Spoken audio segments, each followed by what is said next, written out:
Rich Dad's Before You Quit Your Job, 10 Real-Life Lessons Every Entrepreneur Should Know About Building a Multi-Million-Dollar Business by Robert T. Kiyosaki. Acknowledgements. Entrepreneurship is as much a spirit as it is a calling.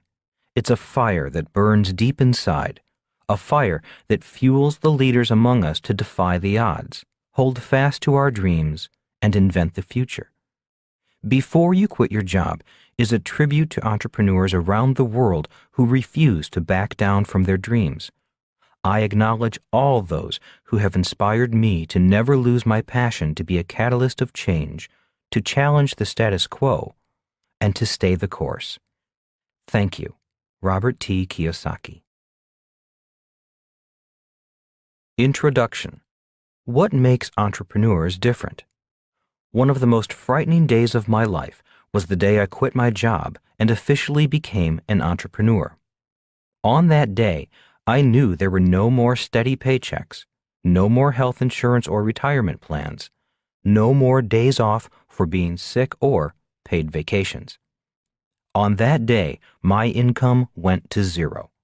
The terror of not having a steady paycheck was one of the most frightening experiences I had ever experienced. Worst of all, I did not know how long it would be before I would have another steady paycheck. It might be years. The moment I quit my job, I knew the real reason why many employees do not become entrepreneurs. It is fear of not having any money, no guaranteed income, no steady paycheck. Very few people can operate for long periods of time without money. Entrepreneurs are different, and one of those differences is the ability to operate sanely and intelligently without money.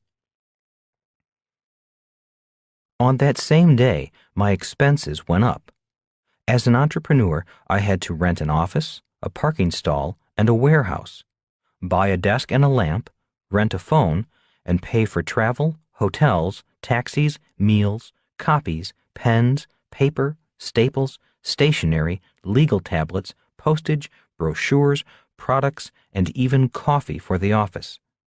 I also had to hire a secretary, an accountant, an attorney, a bookkeeper, a business insurance agent, and even a janitorial service.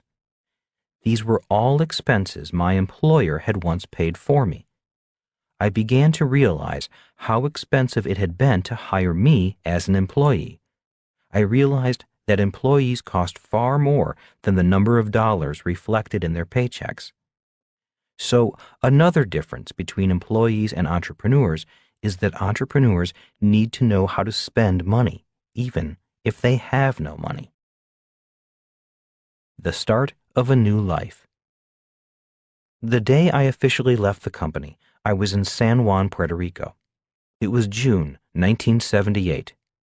I was in Puerto Rico because I was attending the Xerox Corporation's President's Club celebration, an event recognizing the top achievers in the company. People had come from all over the world to be recognized.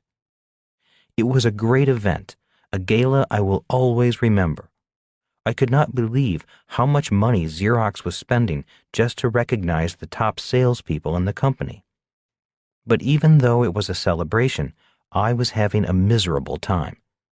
Throughout the 3-day event, all I could think about was leaving the job, the steady paycheck, and the security of the company. I realized that once the party in San Juan was over, I was going to go on my own.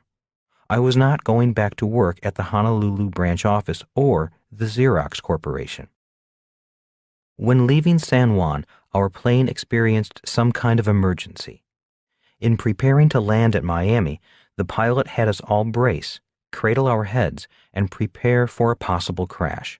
I was already feeling bad enough about this being my first day as an entrepreneur, but now I had to prepare to die on top of it? My first day as an entrepreneur was not off to a very good start. Obviously, the plane did not crash, and I flew on to Chicago, where I was going to do a sales presentation for my line of nylon surfer wallets. I arrived at the Chicago Mercantile Mart late because of the flight delays, and the client I was supposed to meet, a buyer from a large chain of department stores, was already gone. Once again, I thought to myself, this is not a good way to start my new career as an entrepreneur.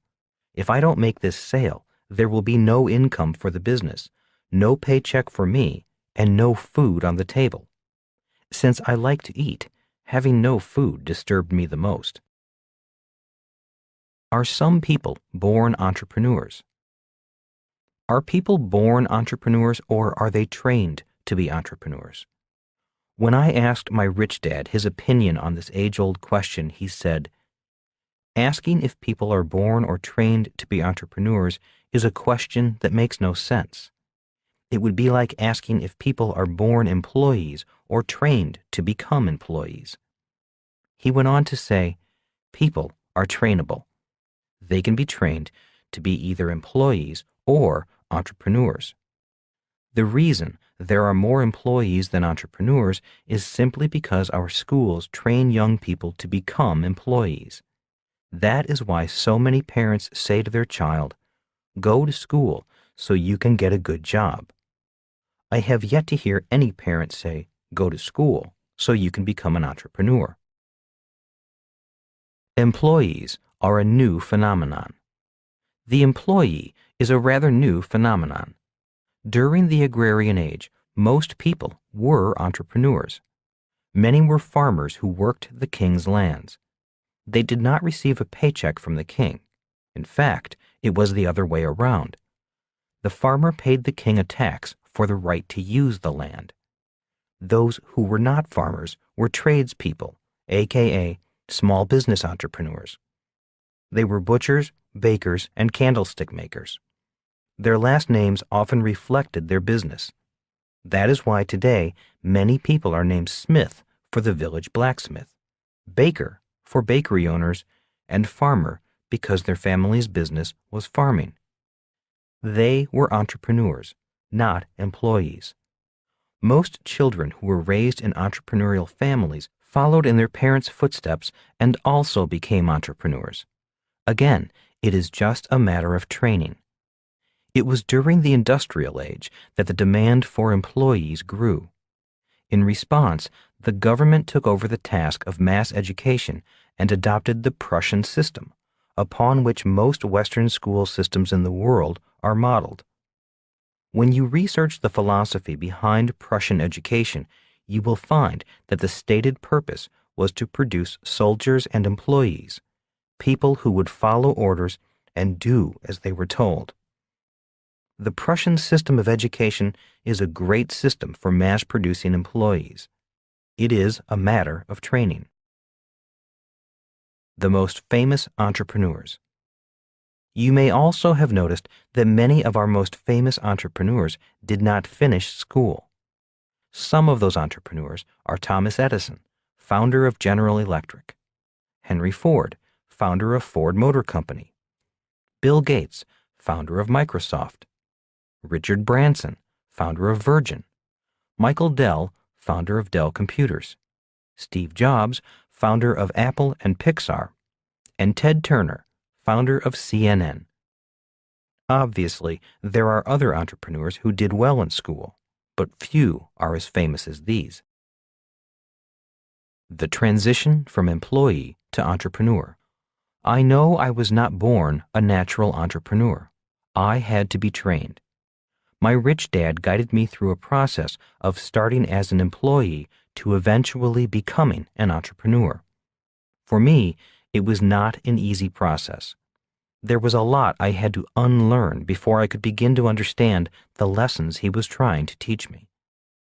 It was difficult hearing what my rich dad had to say because what he said was exactly opposite from the lessons my poor dad was trying to teach me. Every time my rich dad talked about entrepreneurship, he was talking about freedom. Every time my poor dad talked to me about going to school to get a job, he was talking about security. The clash of these two philosophies going on in my head was confusing me. Finally, I asked Rich Dad about the difference in philosophies. I asked, "Aren't security and freedom the same thing?" Smiling, he replied, "Security and freedom are not the same. In fact, they are opposites. The more security you seek, the less freedom you have. The people with the most security are in jail. That is why it is called maximum security. He went on to say, if you want freedom, you need to let go of security. Employees desire security. Entrepreneurs seek freedom. So the question is, can anyone become an entrepreneur? My answer is yes. It begins with a change in philosophy. It begins with a desire for more freedom than security. From caterpillar to butterfly. We all know that a caterpillar spins a cocoon and one day emerges as a butterfly. It is a change so profound it is known as a metamorphosis. One of the definitions of metamorphosis is a striking alteration in character. This book is about a similar metamorphosis. This book is about the changes a person goes through when transitioning from employee to entrepreneur. While many people dream of quitting their job and starting their own business, only a few actually do it. Why? Because the transition from employee to entrepreneur is more than changing jobs. It is a true metamorphosis. Entrepreneur books written by non-entrepreneurs. Over the years, I have read many books about entrepreneurs and entrepreneurship. I studied the lives of entrepreneurs such as Thomas Edison, Bill Gates, Richard Branson, and Henry Ford. I also read books on different entrepreneurial philosophies and what makes some entrepreneurs better than others. In every book, good or bad, I found some priceless bit of information or wisdom that has helped me in my quest to become a better entrepreneur. Looking back at the books I have read, I noticed that they fall into two basic categories: books written by entrepreneurs and books written by non-entrepreneurs. Most of the books are written by non-entrepreneurs, people who are professional authors, journalists, or college professors. While I have gotten something important from every book, regardless of who wrote it, I did find something missing. What I found missing was that down in the gutter, kicked in the gut, stabbed in the back, terrifying mistakes and horror stories that almost every entrepreneur goes through. Most of the books paint a picture of the entrepreneur as a brilliant, suave, cool business person who handles every challenge with ease. The books about great entrepreneurs often make it sound like they were born entrepreneurs. And granted, many of them were. Just as there are natural and gifted athletes, there are natural and gifted entrepreneurs. And most books are written about such people. Books on entrepreneurship written by college professors have a different flavor. College professors tend to boil the subject to the bone, leaving only the static facts or findings. I find reading such technically correct books difficult because the reading is often boring. There is no meat left, nothing juicy, just the bones. How this book is different. This is a book about entrepreneurship written by an entrepreneur who has experienced the ups and downs, the successes and failures of the real world. Today, the Rich Dad Company is an international business with products in 42 different languages, doing business in over 55 countries. But it all started as a company that my wife Kim and I started in 1997. Our initial investment was $1,500. My first book, Rich Dad, Poor Dad, has been on the New York Times bestseller list for over 4.5 years, an accomplishment shared by only 3 other books. Maybe, as you listen to this book, it will still be on the list.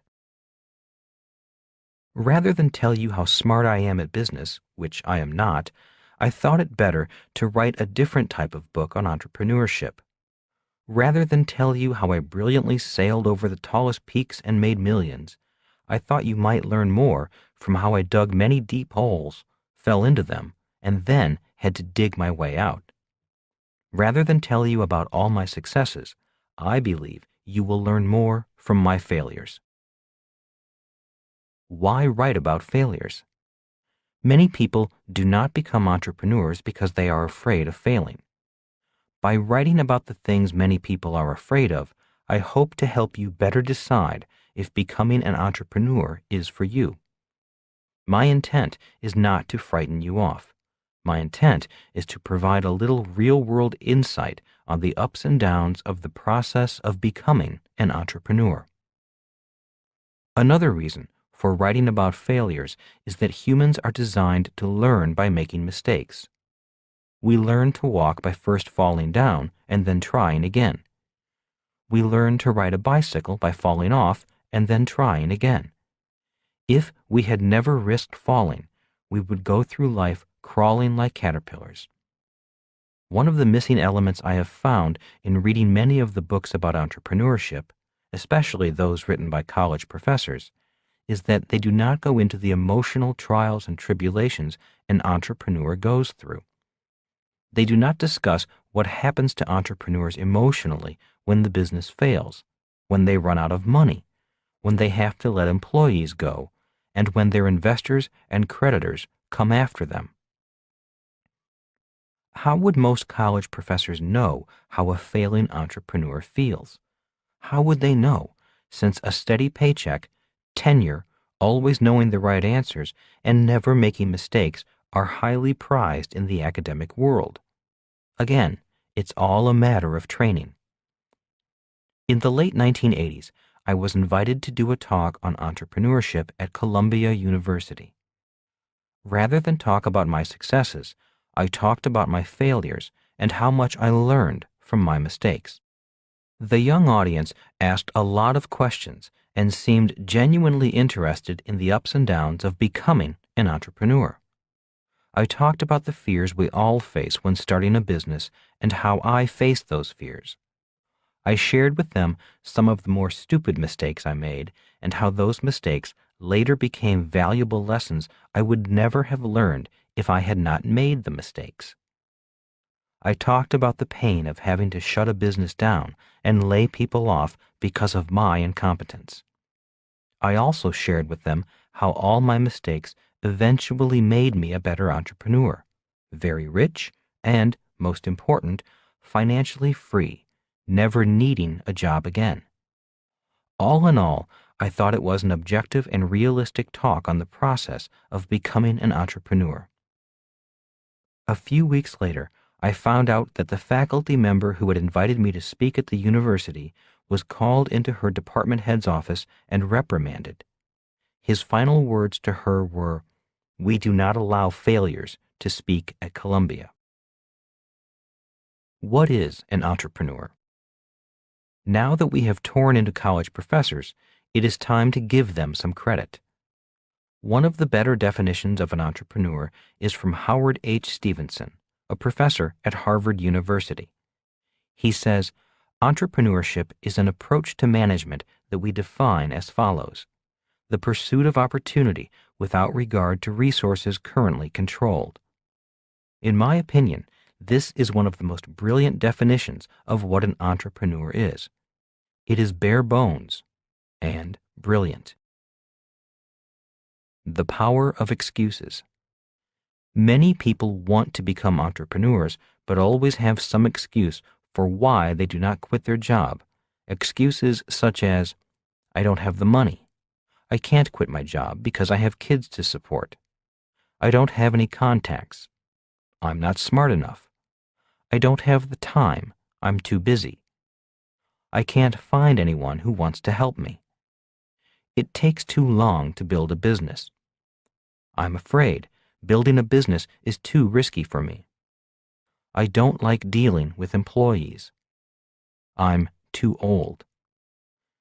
The friend who gave me this article by Professor Stevenson said, "Any 2-year-old is an expert at making excuses.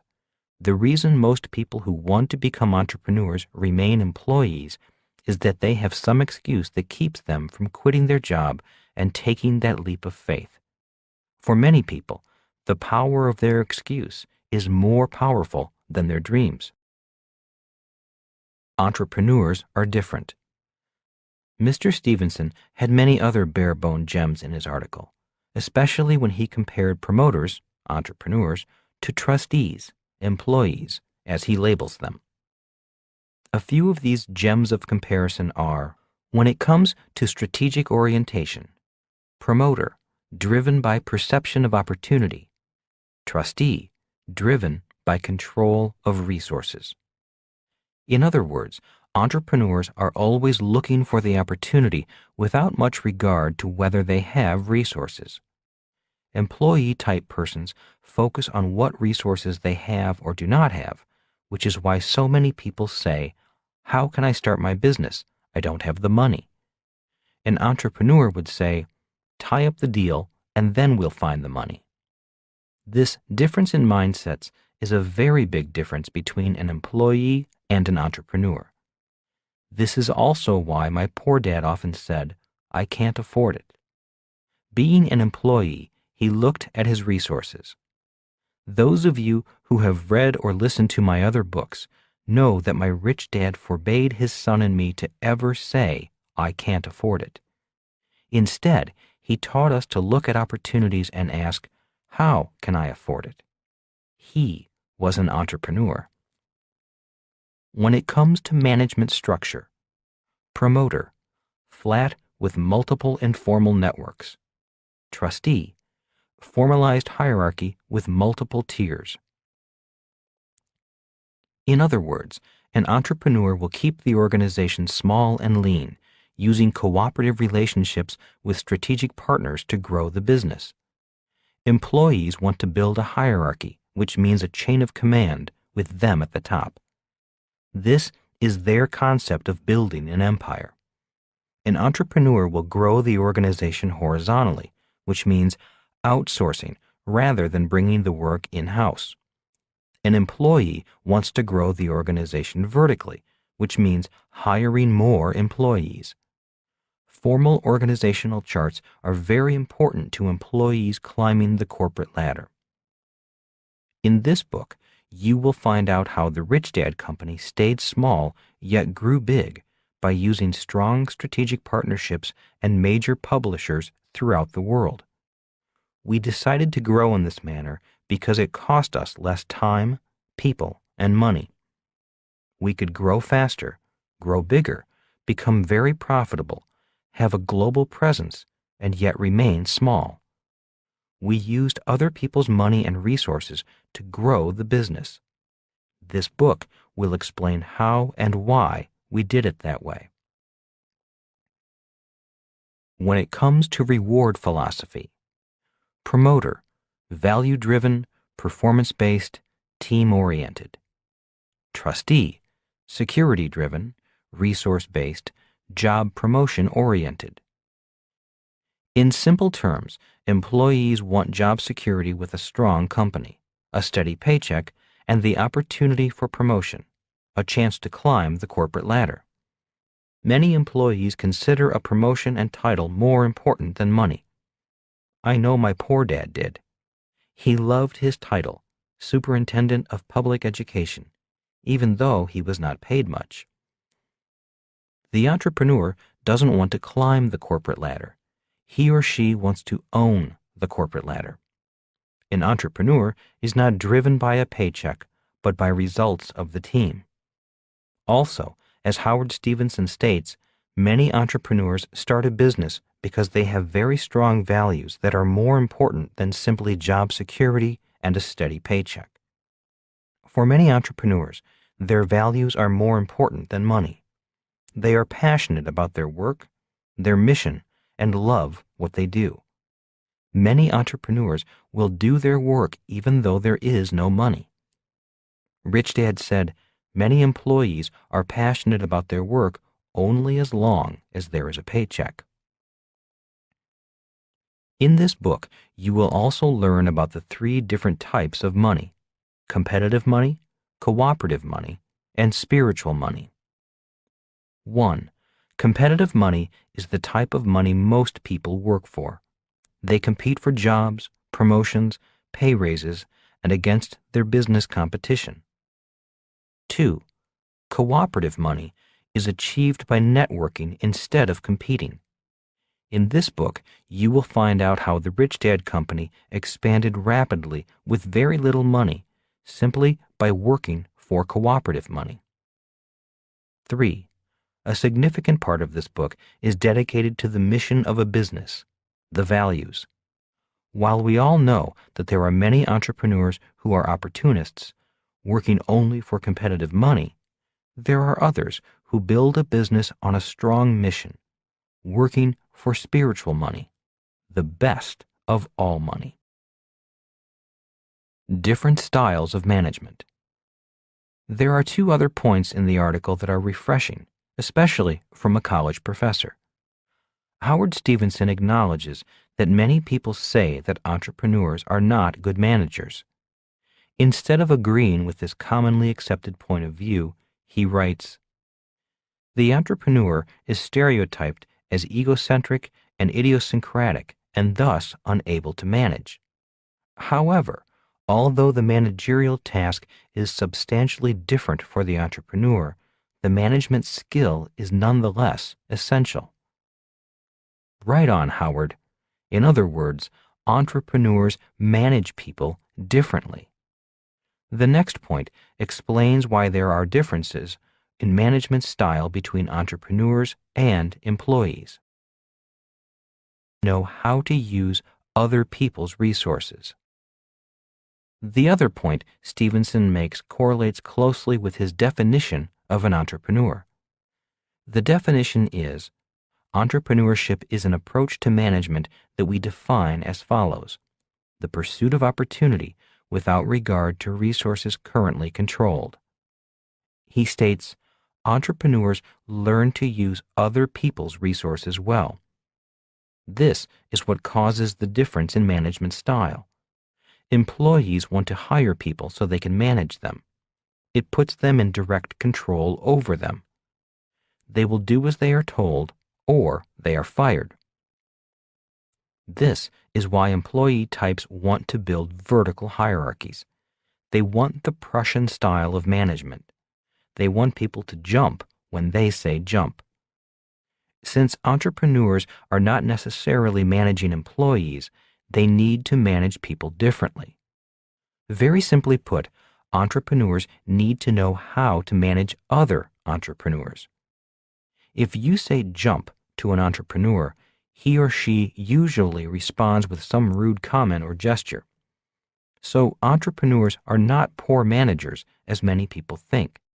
They simply have a very different management style because they are managing people they cannot tell what to do or fire. This difference in management style also explains why employee types work for competitive money, and entrepreneurs tend to work for cooperative money. Entrepreneurs looking for employees. Some of the more common complaints heard from new entrepreneurs are, "I can't find good employees," or "employees just don't want to work," or "all employees want is more money."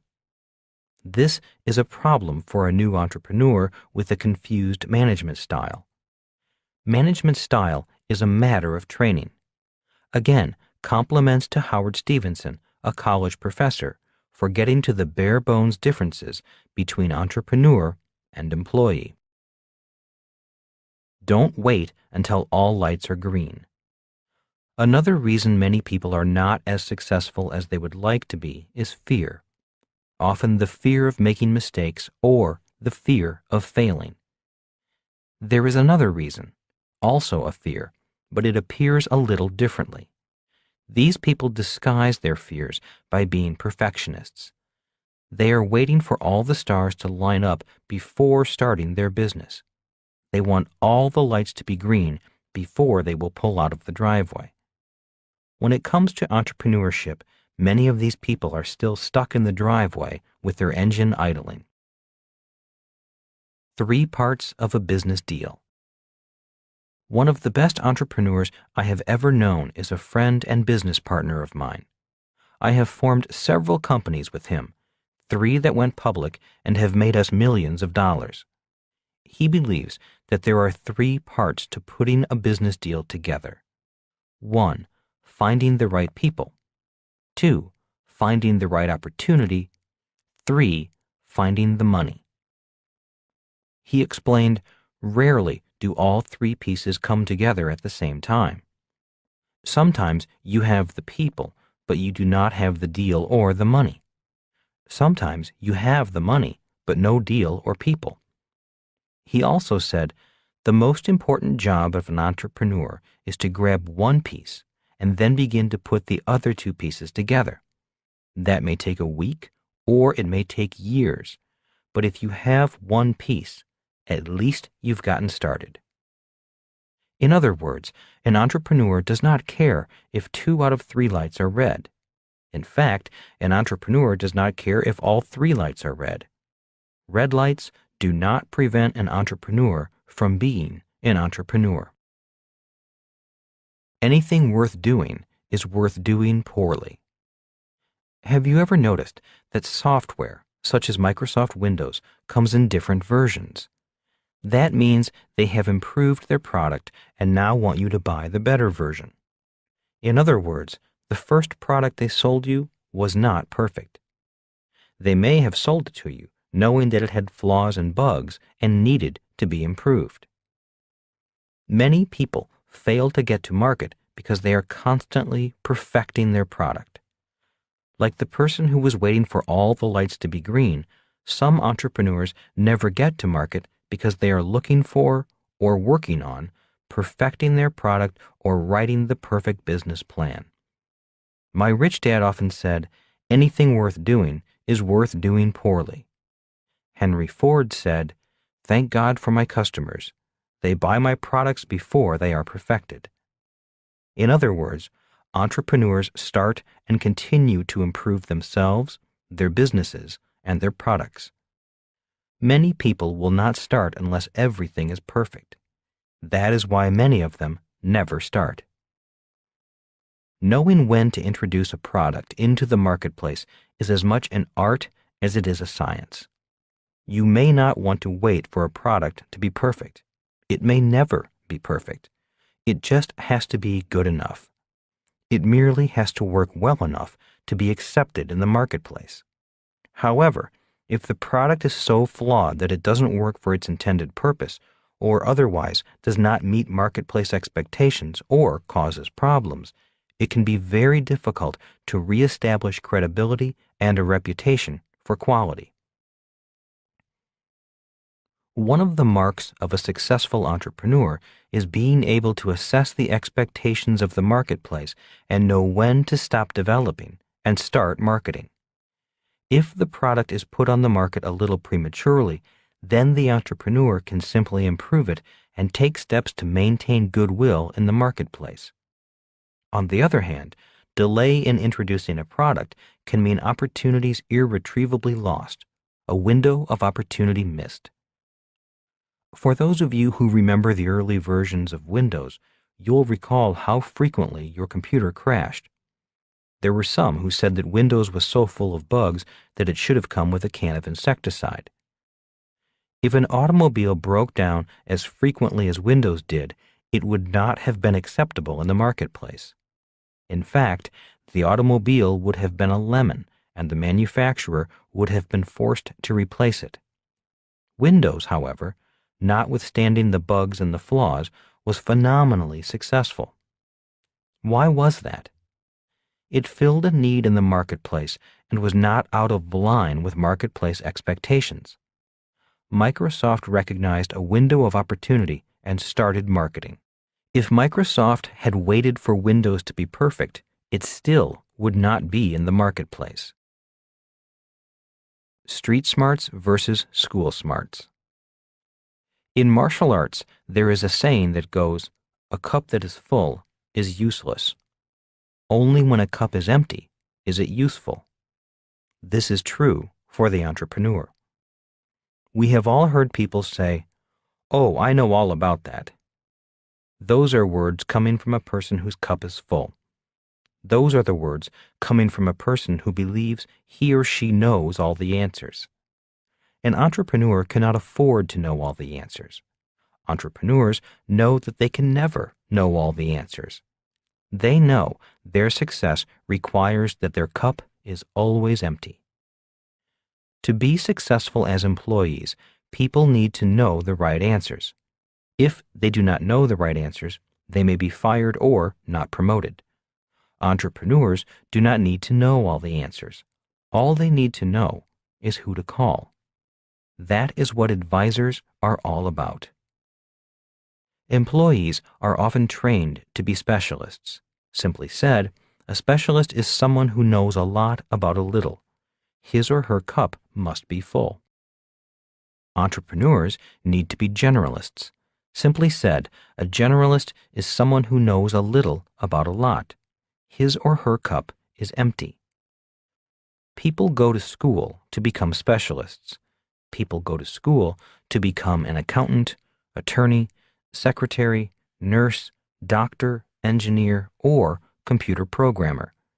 These are people who know a lot about a little.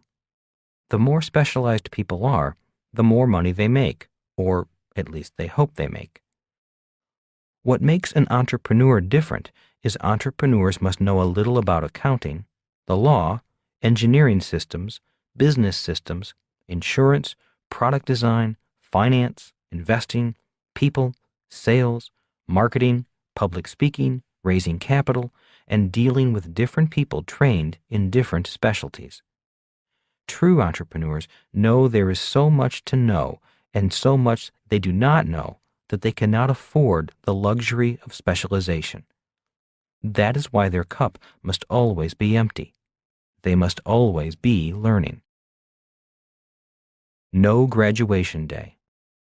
This means the entrepreneur must be a very proactive learner. Once I crossed the line from employee to entrepreneur, my real education began. I was soon reading every book on business I could get my hands on, reading financial newspapers and attending seminars. I knew I did not know all the answers. I knew I had to learn a lot and learn it fast. Today, nothing has changed. I know that my education as an entrepreneur will never have a graduation day. I will always be learning. In other words, when I am not working, I am reading or studying, and then applying what I learn to the business. Over the years, this constant study and then application to the business has been one of my most important habits for success. As I said, I was not a natural entrepreneur as some of my friends were, but as in the race between the turtle and the hare, I slowly but surely caught up with and passed some of my friends whose cups became full when they achieved success. A true entrepreneur has no graduation day. Over-specialized. In Rich Dad's Cash Flow Quadrant, the second book in the Rich Dad series, the E stands for employee. The S stands for self-employed, small business, or specialist. The B stands for big business owner. The I stands for investor. One of the reasons so many entrepreneurs are in the S quadrant rather than the B quadrant is that they are overly specialized. For example, medical doctors in private practice are technically entrepreneurs, but may find it hard to migrate from the S quadrant to the B quadrant because their training is too specialized. Their cup is full. For a person to move from S to B, he or she will need more generalized training and must always have an empty cup. Here's a side note on the cash flow quadrant. One of the reasons why Rich Dad recommended I become an entrepreneur in the B and I quadrants is that the tax laws are most favorable in those quadrants. The tax laws are not as favorable for employees or self-employed people, the E and S quadrants.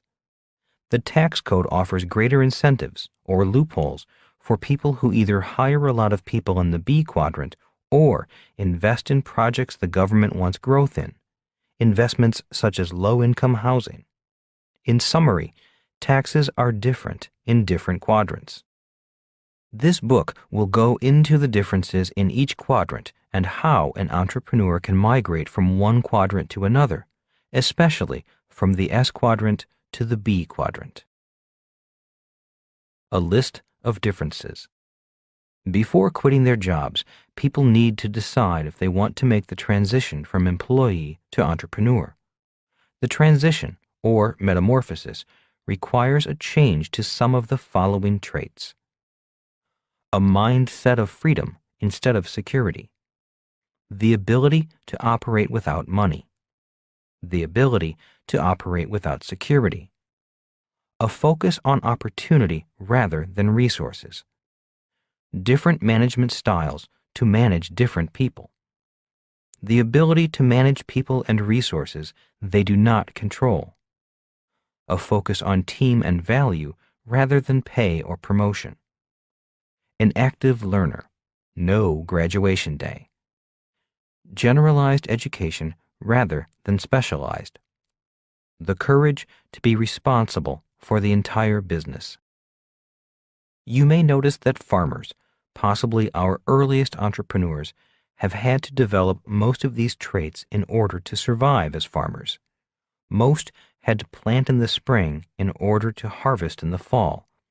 Most had to pray that the weather was in their favor and that pests, diseases, and insects left enough for their family to live on through a long, hard winter. Rich Dad said, "If you have the mindset and toughness of a farmer, you will be a great entrepreneur." A pot of gold at the end of the rainbow. While this book starts off describing the process of becoming an entrepreneur as a painful and time-consuming process, I also want to let you know that there is a pot of gold at the end of the rainbow. As with any learning process, even learning to walk or ride a bicycle, the start of the process is always the hardest. You may recall that my first official day as an entrepreneur was not a good day.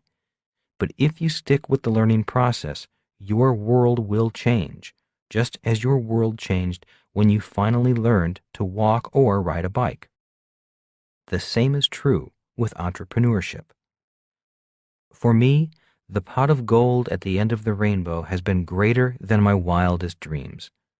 The process of becoming an entrepreneur has made me far richer than I could have become as an employee. Also, I have become somewhat famous and recognized throughout the world. I doubt if I would have become famous as an employee.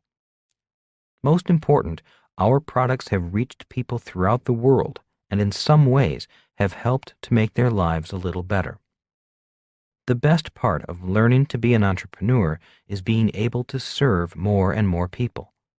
Being able to serve more people has been my primary reason for becoming an entrepreneur. The philosophy of an entrepreneur. Becoming an entrepreneur began with a change of philosophy. The day in Puerto Rico that I left the Xerox Corporation, my philosophy shifted from the philosophy of my poor dad to the philosophy of my rich dad. The shift looked like this: from a desire for security to a desire for freedom, from a desire for a steady paycheck to the desire for great wealth, from seeing value in dependence to seeing value in independence, to make my own rules rather than obey someone else's rules, from a desire to give orders rather than take orders, a willingness to be fully responsible rather than say, "It's not my job," to determine the culture of a company rather than try to fit into some other company's culture, to make a difference in this world rather than complain about the problems of the world, to find a problem and turn it into a business opportunity, to choose to be an entrepreneur rather than an employee. The new super entrepreneurs. In 1989, the world went through perhaps the biggest change in history. In 1989, the Berlin Wall came down and the Internet went up. In 1989, the Cold War ended and globalization started to take off. The world went from walls to web, from division to integration. In his best-selling book, The World is Flat, Thomas Friedman stated that when the wall came down and the web went up, the world went to one superpower, the United States, global supermarkets, and super individuals. My prediction is there will soon be new super entrepreneurs whose wealth will dwarf the wealth of today's mega-rich entrepreneurs. In the 1980s, Bill Gates and Michael Dell were the hot young billionaire entrepreneurs. Then Sergey Brin and Larry Page, founders of Google, and Mark Zuckerberg of Facebook became the hot new billionaire entrepreneurs. My prediction is the next super entrepreneurs will not be from the United States. Why? Once again, the answer is that walls have turned into webs. In 1996, the Telecom Reform Act and money from Wall Street gave rise to such companies as Global Crossing, a bankrupt company that did one important task. It linked the world with fiber optics. Once this fiber optic network was in place, brain power from countries such as India did not need to emigrate to Silicon Valley to find work. The brain power of India could now work from home for much lower wages. Due to the power of fiber optic cables and the internet, my prediction is that the next Bill Gates or Sergey Brin will come from outside the United States, possibly from India, China, Singapore, Ireland, New Zealand, or Eastern Europe. Brainpower, innovation, technology, and access to the world's supermarkets will create the next teenage multi-billionaire or trillionaire entrepreneur. Today, many Americans are panicked at the idea that our high-paying jobs are being outsourced, shipped not only to India, but all over the world. Today, even tasks performed by accountants, lawyers, stockbrokers, and travel agents can be performed somewhere else in the world for a lower price. No more high-paying jobs. So what does this do to the industrial age advice, go to school so you can find a good secure job with high pay, or work hard and climb the corporate ladder? In my opinion, this old industrial age advice is toast. Many employees will have less work to find, much less, since the person competing for their job lives thousands of miles away. Most of us know that wages have not gone up for many workers. How can their wages go up when someone else is willing to work for so much less? One big difference between an entrepreneur and an employee is that an entrepreneur is excited about the changes that the shift from wall to web is bringing. Many employees are terrified of the changes. One last difference. The last difference I will mention is the difference in pay between employees and entrepreneurs. Some of the most famous CEOs, like Steve Jobs and Warren Buffett, have the lowest salaries. Could it be because CEOs who are employees work for a paycheck, and CEOs who are entrepreneurs work for some other kind of pay? Are you an entrepreneur? As you can tell, there are differences between employees and entrepreneurs. The purpose of this book is to go deeper into those differences so you can decide, before you quit your job, if being an entrepreneur is the path for you. In conclusion, in my opinion, the biggest difference between an entrepreneur and an employee is found in the differences between the desire for security and the desire for freedom. My rich dad said, if you become a successful entrepreneur, you will come to know a freedom very few people will ever know. It is not simply a matter of having a lot of money or free time. It is freedom from the fear of fear itself. Freedom from the fear of fear? I asked. Nodding, he continued. When you look under the covers of the word security, you find fear hiding there. This is the reason most people say, get a good education. It's not out of the love of study or scholarship. It is out of fear, the fear you won't get a good job or be able to earn money. Look at how a teacher motivates students in school. It is motivation by fear. They say, if you don't study, you will fail. They use the fear of failing to motivate students to study. When the student graduates and gets a job, once again, the motivation is fear. Employers say, verbally or non-verbally, if you don't do your job, you'll be fired.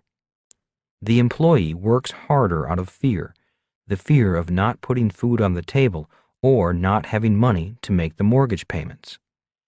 The reason people crave security is fear. The problem with security is that it does not cure fear. It simply throws a blanket over the fear, but the fear is always there, like the boogeyman chuckling under the bed. Being in high school at the time, I could really relate to the idea of studying out of fear. In school, I only study because I am afraid of failing. I do not study because I want to learn. I am so afraid of failing that I study subjects I know I will never use. Nodding, Rich Dad said, studying for security is not the same as studying for your freedom. People who study for freedom study different subjects than people who study for security. Why don't they offer a choice of study in school? I asked. I don't know, said Rich Dad. The problem with studying for security is that the fear is always there. And if the fear is always there, then you rarely feel secure. So you buy more insurance and think of ways to protect yourself. You always quietly worry, even if you pretend you're successful and have nothing to worry about. The worst thing about living a life of security is that you often lead two lives. The life you live and the unlived life you know you could be living. Those are some of the problems with studying for security. The biggest problem of all is that the fear is still there.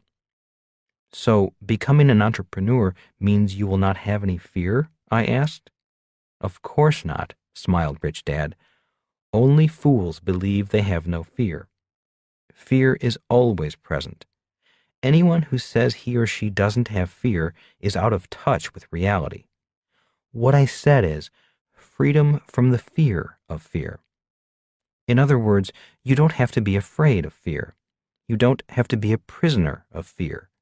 Fear will not define your world as it does most people's worlds. Instead of fearing fear, you will learn to confront fear and use it to your advantage.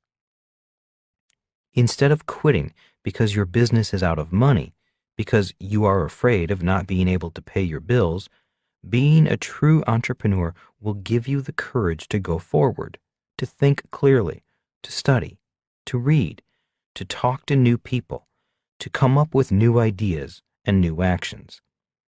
The desire for freedom can give you the courage to operate for years without needing a secure job or a steady paycheck. That is the kind of freedom I am talking about. It is the freedom from the fear of fear. We all have fear. The difference is whether fear causes us to seek security or to seek freedom. An employee will seek security. An entrepreneur will seek freedom. So, if security is the result of fear, what is the driving force behind freedom? I asked. Courage, smiled Rich Dad. The word courage comes from the French word le cœur, the heart. He paused for a moment and then finished the conversation by saying, your answer for choosing to be an entrepreneur or an employee is found in your heart. Freedom is more important than life. One of my favorite movies of all times is the classic Easy Rider, starring Peter Fonda, Dennis Hopper, and Jack Nicholson. In one of the scenes just before Jack Nicholson is killed, he talks with Dennis Hopper about freedom. I believe it is appropriate to end this introduction with those lines because it is why I chose to be an entrepreneur. I chose to be an entrepreneur to be free. For me, freedom is more important than life itself. In this scene, the three of them are camped in a swamp after being teased, threatened, and run out of town by a bunch of good old boys. Dennis Hopper: They're scared, man. Jack Nicholson: Oh, they're not scared of you. They're scared of what you represent. Dennis Hopper: All we represent to them is somebody who needs a haircut. Jack Nicholson: Oh no, what you represent to them is freedom. Dennis Hopper: What the hell is wrong with freedom, man? That's what it's all about. Jack Nicholson: Oh yeah, that's right. That's what it's all about, all right. But talking about it and being it, that's two different things. I mean, it's real hard to be free when you're bought and sold in the marketplace. Of course, don't ever tell anybody that they're not free, because they're going to get real busy killing and maiming to prove to you that they are. Oh yeah, they're going to talk to you and talk to you and talk to you about individual freedom.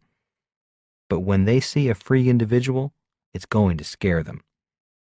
Dennis Hopper: Well, it don't make them run scared.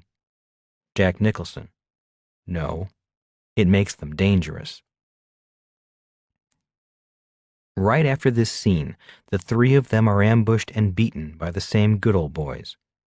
Nicholson's character dies, and Fonda and Hopper ride on, eventually to be killed, not by the same good old boys, but by other good old boys who share the same philosophy. While the movie has different messages for different people, for me, the movie was about the courage it takes to be free, the freedom to be yourself, regardless of whether you are an entrepreneur or an employee. The rest of this book is dedicated to your freedom. Rich Dad's Entrepreneurial Lesson Number 1. A successful business is created before there is a business. Chapter 1. What is the difference between an employee and an entrepreneur? Starting with the right mindset. When I was growing up, my poor dad often said, "Go to school and get good grades so you can find a good job with good benefits." He was encouraging me to become an employee. My rich dad often said, "Learn to build your own business and hire good people." He was encouraging me to become an entrepreneur. One day, I asked my rich dad what the difference was between an employee and an entrepreneur. His reply was, "Employees look for a job after the business is built. An entrepreneur's work begins before there is a business." 99% failure rate. Statistics show that 90% of all new businesses fail within the first 5 years. Statistics also show that 90% of the 10% that survive the first 5 years fail before their 10th anniversary. In other words, approximately 99% of all startup businesses fail within 10 years. Why? While the reasons are many, the following are some of the more critical ones. Our schools train students to be employees who look for jobs rather than train entrepreneurs who create jobs and businesses. The skills to be a good employee are not the same skills required to be a good entrepreneur. Many entrepreneurs fail to build a business. Instead, they work hard building a job that they own. They become self-employed rather than business owners.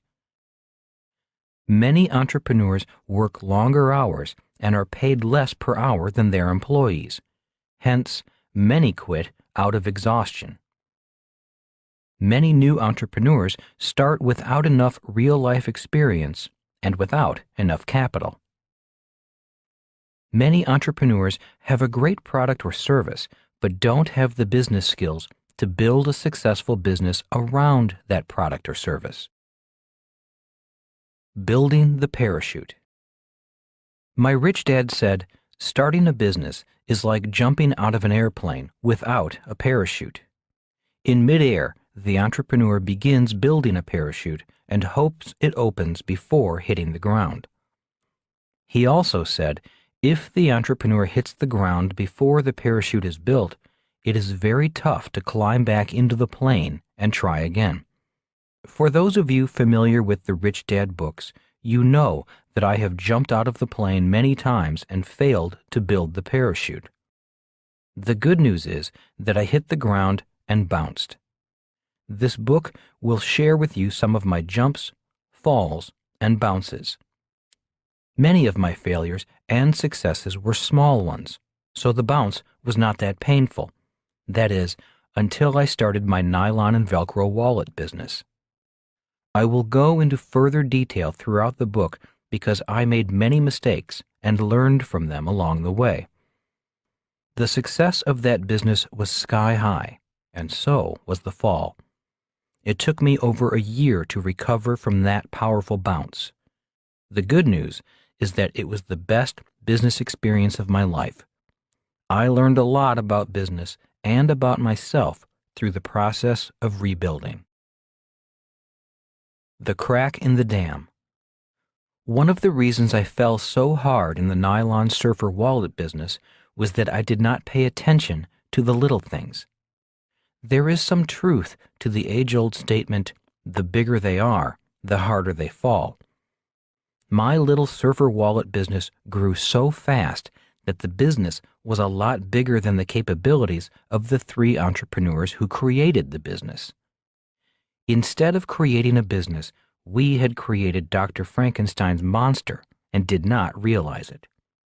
In other words, our sudden success was accelerating our failures. The real problem was that we did not know we were failing. We thought we were successful. We thought we were rich. We thought we were geniuses. Even though we consulted expert advisors, like patent attorneys, we did not listen to them. As 3 successful entrepreneurs in our late 20s and early 30s, we took our minds off the business and partied into the night. We actually thought we had built a business. We actually thought we were entrepreneurs. We actually believed our own story of success. We started bragging. Champagne started to flow. It was not long before we each had fast sports cars and were dating even faster women. Success and money had blinded us. We could not see the cracks forming in the wall of the dam. Finally, the dam broke. The house of cards started tumbling down around us. Our parachute did not open.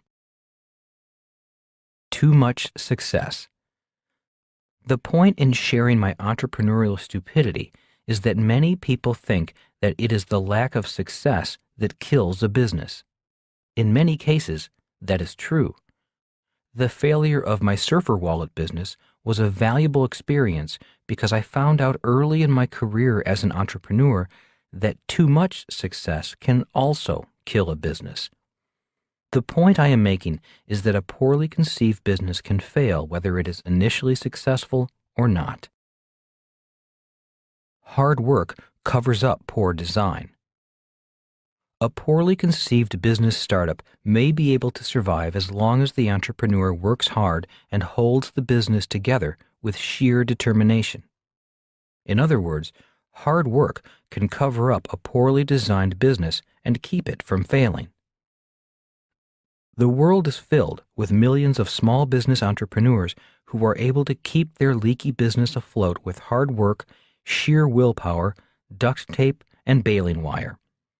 The problem is, if they stop working, the business breaks apart and sinks.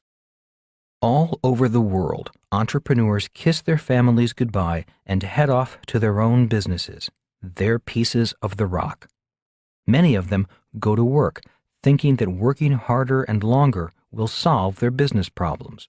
Problems such as not enough sales, unhappy employees, incompetent advisors, not enough cash flow to grow the business, increases in suppliers' prices, rising insurance premiums, increases in landlords' rent, changing government regulations, government inspectors, increasing taxes, back taxes, unhappy customers, non-paying customers, and not enough time in the day, to name a few. Many entrepreneurs do not realize that many of the problems their businesses face today began yesterday, long before there was a business. One of the primary reasons for the high failure rate of small businesses is sheer exhaustion. It's tough to make money and keep going when so much of your time is tied up in activities that do not make you any money or that cost you money without offsetting income. If you are thinking about starting your own business, before you quit your job, you might want to talk to some entrepreneurs about how much time they spend on non-income producing activities to run their business and how they handle this challenge. As a friend of mine once said, "I'm so busy taking care of my business that I don't have time to make any money." Do long hours and hard work guarantee success? A friend of mine quit his high-paying job with a large bank in Honolulu and opened a tiny lunch shop in the industrial part of town. He had always wanted to be his own boss and do his own thing. As a loan officer for the bank, he saw that the richest customers of the bank were entrepreneurs, and he wanted a piece of the action. So he quit his job and went for his dream. Every morning, he and his mom would get up at 4 o'clock to begin preparing for the lunch crowd.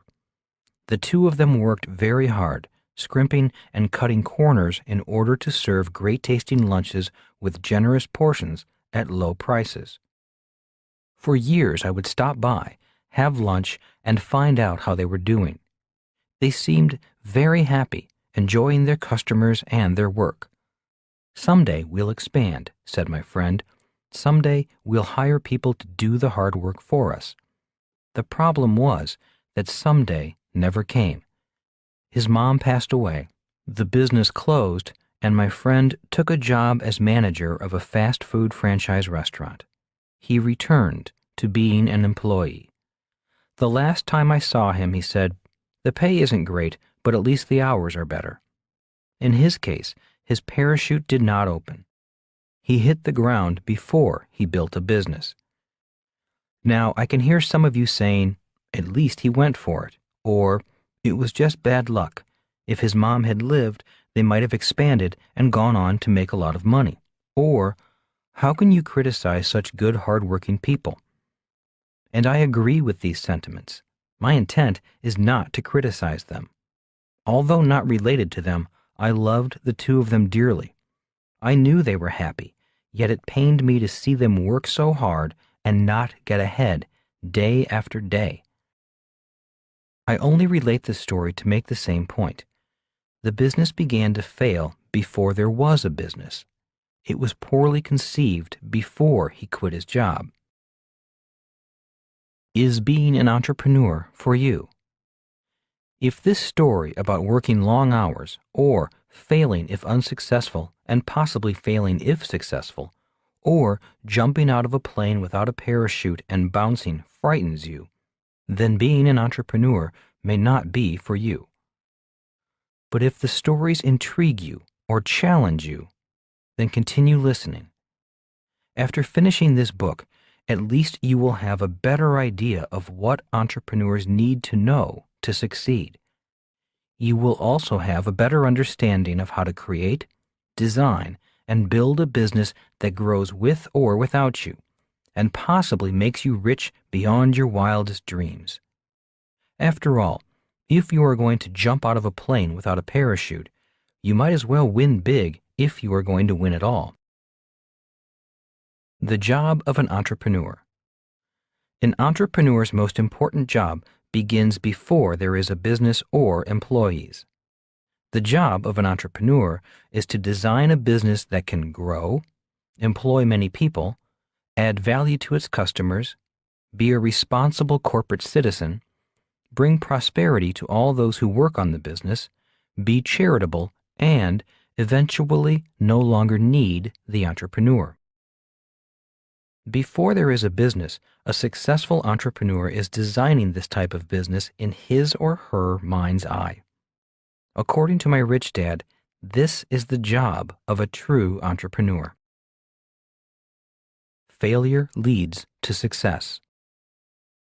After one of my demoralizing business failures, I went to Rich Dad and asked, "So, what did I do wrong?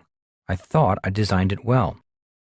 "Obviously you didn't," Rich Dad said with a smirk. "How many times do I have to do this? I'm the biggest failure I know." Rich Dad said, "Losers quit when they fail. Winners fail until they succeed." Shuffling the papers at his desk for a moment, he then looked up at me and said, "The world is filled with wannabe entrepreneurs. They sit behind desks, have important sounding titles like vice president, branch manager, or supervisor, and some even take home a decent paycheck. These wannabe entrepreneurs dream of someday starting their own business empire. Maybe someday some of them will. Yet I believe most will never make the leap. Most will have some excuse, some rationalization such as, when the kids are grown, or I'll go back to school first, or when I have enough money saved. But they never jump from the plane," I said, finishing his thoughts. Rich Dad nodded. What kind of entrepreneur do you want to be? Rich Dad went on to explain that the world is filled with different types of entrepreneurs. There are entrepreneurs who are big and small, rich and poor, honest and crooked, for-profit and not-for-profit, saint and sinner, small town and international, successful and failing. He said, "The word entrepreneur is a big word, and it means different things to different people." The cash flow quadrant. As I mentioned in the introduction, the cash flow quadrant explains that there are 4 different types of people who make up the world of business. They are often different people technically, emotionally, and mentally. E stands for employee. S stands for self-employed or small business owner. B stands for big business owner. I stands for investor. For example, employees will always say the same words, whether they are the president of the company or the janitor. An employee always says, "I'm looking for a safe, secure job with benefits." The operative words are safe and secure. In other words, the emotion of fear often keeps them boxed in that quadrant. If they want to change quadrants, not only are there skills and technical things to learn, but in many cases, they also have emotional challenges to overcome. A person in the S quadrant may say, "If you want it done right, do it yourself." In many cases, this person's challenge is learning to trust other people to do a better job than he or she can. This lack of trust often keeps them small, since it's hard to grow a business without eventually trusting other people. If S quadrant people do grow, they often grow as a partnership, which in many cases is a group of S's binding together to do the same job. B quadrant people are always looking for good people and good business systems. They do not necessarily want to do the work themselves. They want to build a business to do the work. A true B quadrant entrepreneur can grow his or her business all over the world. An S quadrant entrepreneur is often restricted to a small area, an area he or she can personally control. Of course, there are always exceptions. I quadrant people, investors, are looking for smart S's or B's to take care of their money and grow it. Rich Dad trained his son and me to first build a successful S quadrant business that had the capability of expanding into a successful B quadrant business. That is what this book is about. What kind of business do you want to build? As part of my entrepreneurial training with Rich Dad, he encouraged his son and me to go out and study as many different types of business systems as we could. He said, "How can you be an entrepreneur designing a business if you do not know about the different types of businesses and entrepreneurs?" Self-employed entrepreneurs. Rich Dad was adamant in explaining that many entrepreneurs are not business owners, but self-employed entrepreneurs who own a job, not a business. He said, "You are probably self-employed if your name is the name of the business, if your income stops if you stop working, if clients come to see you, or your employees call you if there is a problem. You may also be self-employed if you are the smartest, most talented, or the best educated person in your business." He had nothing against self-employed entrepreneurs. He simply wanted us to know the difference between entrepreneurs who own businesses and those who own jobs. Consultants, musicians, actors, cleaning people, restaurant owners, small shop owners, and most small business people fall into the S quadrant and own jobs instead of businesses. The main point Rich Dad was making about the difference between a self-employed entrepreneur and a big business entrepreneur is that many self-employed businesses have a tough time growing into a big business. In other words, they have a real challenge going from the S quadrant to the B quadrant. Why? Again, the answer is that the business was poorly designed before there was a business. It was doomed before it even started. Rich Dad himself started out as a self-employed entrepreneur in the S quadrant, yet in his mind, he was designing a very large business, run by people much smarter and more capable. Before he started his business, he designed his S quadrant business to be able to grow into the B quadrant. Professionals and tradespeople. He also wanted us to know that many professional people, such as doctors, lawyers, accountants, architects, plumbers, and electricians, start a self-employed style of business based on a profession or a technical trade. Many of these professions and trades require government licenses to operate. Also included in this category are professional salespeople, many of whom are licensed independent consultants, such as real estate, insurance, and securities salespeople. Many of these types of people are technically self-employed entrepreneurs, aka independent contractors. The problem with this type of business is that there is not really a business to sell because there really isn't a business outside of the individual owner. In many cases, there really isn't an asset. The business owner is the asset. If he or she does sell, he or she will not typically get the higher multiples a true B quadrant business can command. In addition, he or she may have to agree to stay on for the successful continuation of the business. In essence, they go from being the owner to the buyer's employee. In my rich dad's mind, it made no sense to work hard and not build an asset. This is why he advised his son and me against ever wanting to become employees. He said, "Why work hard and build nothing?" Later in this book, we will go into some ways this type of entrepreneur can create a business asset, an asset they can build and maybe sell someday. Mom-and-pop operations.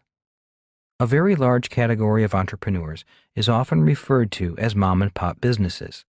This type of business gets its name because many small businesses are family businesses. As an example, my mom's mother owned a little convenience store that the family took turns working in. The challenge for growth in a mom-and-pop operation is nepotism. Many people put their children in charge of the business even though their children may be incompetent because blood is thicker than water.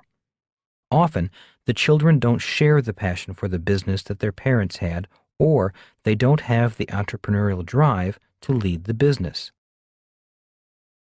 Franchises. A franchise, such as McDonald's, is in theory a turnkey operation. The entrepreneur sells a ready-made business to a person who does not want to go through the creative and development phase of starting a business. It's like being an instant entrepreneur. One advantage to some franchises is that banks are more inclined to lend money to someone who wants to buy a franchise than to a person who wants to start a business from scratch. The banks are more comfortable with the successful track record of similar franchises, and the banks value the mentoring programs that most franchises have to assist the new entrepreneur.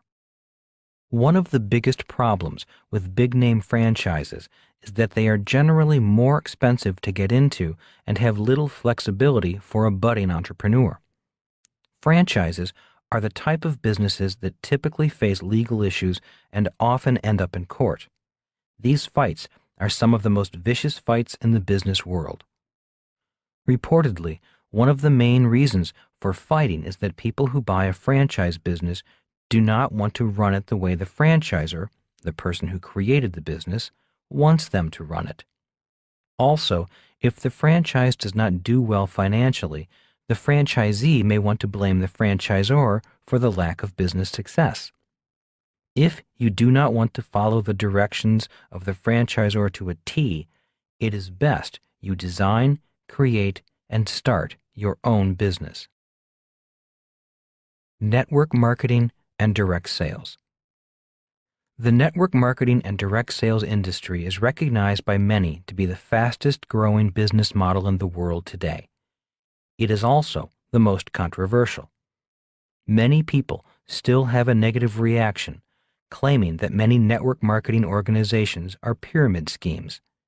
Yet, in reality, the biggest pyramid scheme in the world is the traditional big business corporation, with one person at the top and all the workers below. Everyone who wants to be an entrepreneur should take a look at a network marketing business. Some of the biggest Fortune 500 companies distribute their products through a network marketing or direct sales system. I am not a member of any one network marketing or direct marketing business, but I do speak favorably of the industry. People who want to be entrepreneurs should consider joining one of these businesses before they quit their jobs. Why? Many of these companies provide essential training in sales, business building, and leadership skills not found anywhere else. One of the most valuable benefits from associating with a reputable organization is that it teaches the mindset as well as the courage required to become an entrepreneur. You will also become more familiar with the systems required to build a successful business. The entry fee is typically quite reasonable, and the education can be priceless. To further explain the educational value of such types of business, please go to our website, richdad.com, to see 2 books on the subject: The Business School for People Who Like Helping People and The Business of the 21st Century. If I were starting my entrepreneurial career all over again, I would start with a network marketing or direct sales business. Not for the money, but for the real-world business training I could receive. Training similar to the type of training my rich dad gave me. Legal thieves. One of the more interesting discussions Mike and I had with Rich Dad involved the subject of entrepreneurs stealing from other entrepreneurs. Rich Dad used an accountant working for an accounting firm as an example. One day the accountant, who was an employee of the firm, resigned and started his own business with clients he met while an employee of the firm. In other words, the accountant walked out the firm's door but took the business with him. Rich Dad said, "While this may not be illegal, it still is stealing." While this is one type of business design, it is definitely not the kind of entrepreneur he wanted his son and me to be. Creative entrepreneurs. The type of entrepreneur he wanted us to be was a creative entrepreneur, like Thomas Edison, Walt Disney, or Steve Jobs. Rich Dad said, "It is easy to be a small entrepreneur, like a mom-and-pop sandwich shop. It is also relatively easy to be an entrepreneur in a trade or a profession, such as a plumber or dentist. And it is easy to be a competitive entrepreneur, someone who sees a good idea, copies the idea, and then competes against the entrepreneur who created the idea. This is what happened to me when I pioneered the nylon and Velcro wallet business. Once we created the market and the awareness of this new product line, competitors came out of the woodwork, and my little business was squashed. Of course, I cannot blame them. I can only blame myself because, once again, I designed the business poorly before there was a business. Even though I took a pounding, Rich Dad was happy that I was learning to be a creative entrepreneur rather than a competitive one. He said, "Some entrepreneurs win by creating. Other entrepreneurs win by copying and competing. The riskiest of all types of entrepreneur is the creative entrepreneur, also known as an innovator." Why is the creative entrepreneur the riskiest type to be? I asked. Because being creative means you are often a pioneer. It is easy to copy a successful and proven product. It is also less risky. If you learn to innovate, create, or invent your way to success, you are an entrepreneur creating new value rather than an entrepreneur who wins by copying. Public and private. The vast majority of large and small businesses are private companies. A large private company is often referred to as a closely held company. That generally means a company owned by just a few owners, and ownership interests are not available to the public at large. A public company is a company that sells shares of the business to the public at large, most often through stockbrokers and other licensed securities dealers. A public company sells its shares on a stock exchange like the New York Stock Exchange and operates under much more stringent rules than private companies. Rich Dad never formed a public company, yet he recommended that Mike and I create one as part of our development as entrepreneurs. In 1996, at the same time we were forming the Rich Dad Company, I was also an investor and involved in forming 3 public companies. One company was created to explore for oil, one for gold, and one for silver. The oil company failed, even though it struck oil, which is a story in itself. The gold and silver companies did find substantial amounts of the gold and silver they were looking for. Although the oil company failed, the gold and silver companies made the investors a lot of money. Working on developing the public companies was a great experience. As Rich Dad suggested, I learned a lot and became a better entrepreneur in the process. I found out that the rules are a lot tougher for a public company. A public company is actually 2 different companies serving 2 different customers, the real customers and the investors. A public company also serves 2 bosses, the board of directors and the government securities agency such as the SEC, the Securities Exchange Commission. I found out about tougher accounting standards and tougher reporting standards. When I was first starting out as an entrepreneur, Rich Dad said, "The dream of many entrepreneurs is to see the company they formed listed on the stock exchange." Yet, after the Enron, Arthur Andersen, WorldCom, and Martha Stewart scandals, the rules became tighter and the compliance requirements much more complicated and expensive. The government was breathing down public companies' backs. Building a public company business wasn't as much fun as I had expected. Even though I learned a lot, made myself and our investors a lot of money, became a better entrepreneur, learned how to design a public company, and was glad I went through the learning process, I doubt if I will ever form a public company again. That type of business is for a different type of entrepreneur. I can make more money and have more fun in small, closely held private businesses. Can anyone be an entrepreneur? Rich Dad wanted his son and me to understand that anyone can be an entrepreneur. Being an entrepreneur is not that special. He did not want the idea of being an entrepreneur to go to our heads. He did not want us looking down on anyone or thinking we were better than other people if we became successful entrepreneurs. To this, he said, anyone can be an entrepreneur. Your neighborhood babysitter is an entrepreneur. So was Henry Ford, founder of the Ford Motor Company.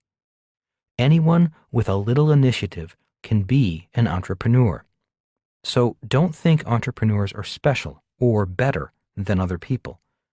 Your job is to decide which entrepreneur you most want to be like, the babysitter or Henry Ford. They both provide a valuable product or service. Both are important to their customers. Yet they operate in very different spectrums, different bandwidths of entrepreneurship. It's like the difference between sandlot football, high school football, college football, and professional football. With that example, I understood the point Rich Dad was making. When I was in college in New York playing college football, our team had the opportunity to practice with a few players from a professional football team, the New York Jets. It was a very humbling experience. It was soon obvious to all of us on the college football team that, while we played the same game as the pro players, we were playing at a completely different level of play. As a linebacker, my first rude awakening was trying to tackle a New York Jets running back coming through the line. I doubt if he even knew I hit him. He ran right over me. It felt like I was trying to tackle a charging rhino. I did not hurt him, but he definitely hurt me. That running back and I were about the same size, but after trying to tackle him, I realized the difference was not physical. It was spiritual. He had the heart, the desire, and the gift of natural talent to be a great player. The lesson I learned that day is that we both played the same game, but we were not playing at the same level of play. The same is true in the business world and the game of entrepreneurship. We can all be entrepreneurs. Being an entrepreneur is not that big a deal. A better question in designing a business is, at what level of play do you want to play the game?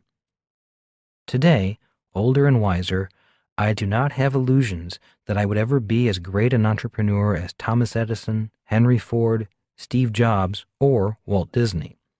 Yet, I can still learn from them and use them as mentors and role models. And that is Rich Dad's entrepreneurial lesson number 1. A successful business is created before there is a business. The most important job of an entrepreneur is to design the business before there is a business. Designing your business. Most new entrepreneurs get excited about a new product or an opportunity they think will make them rich.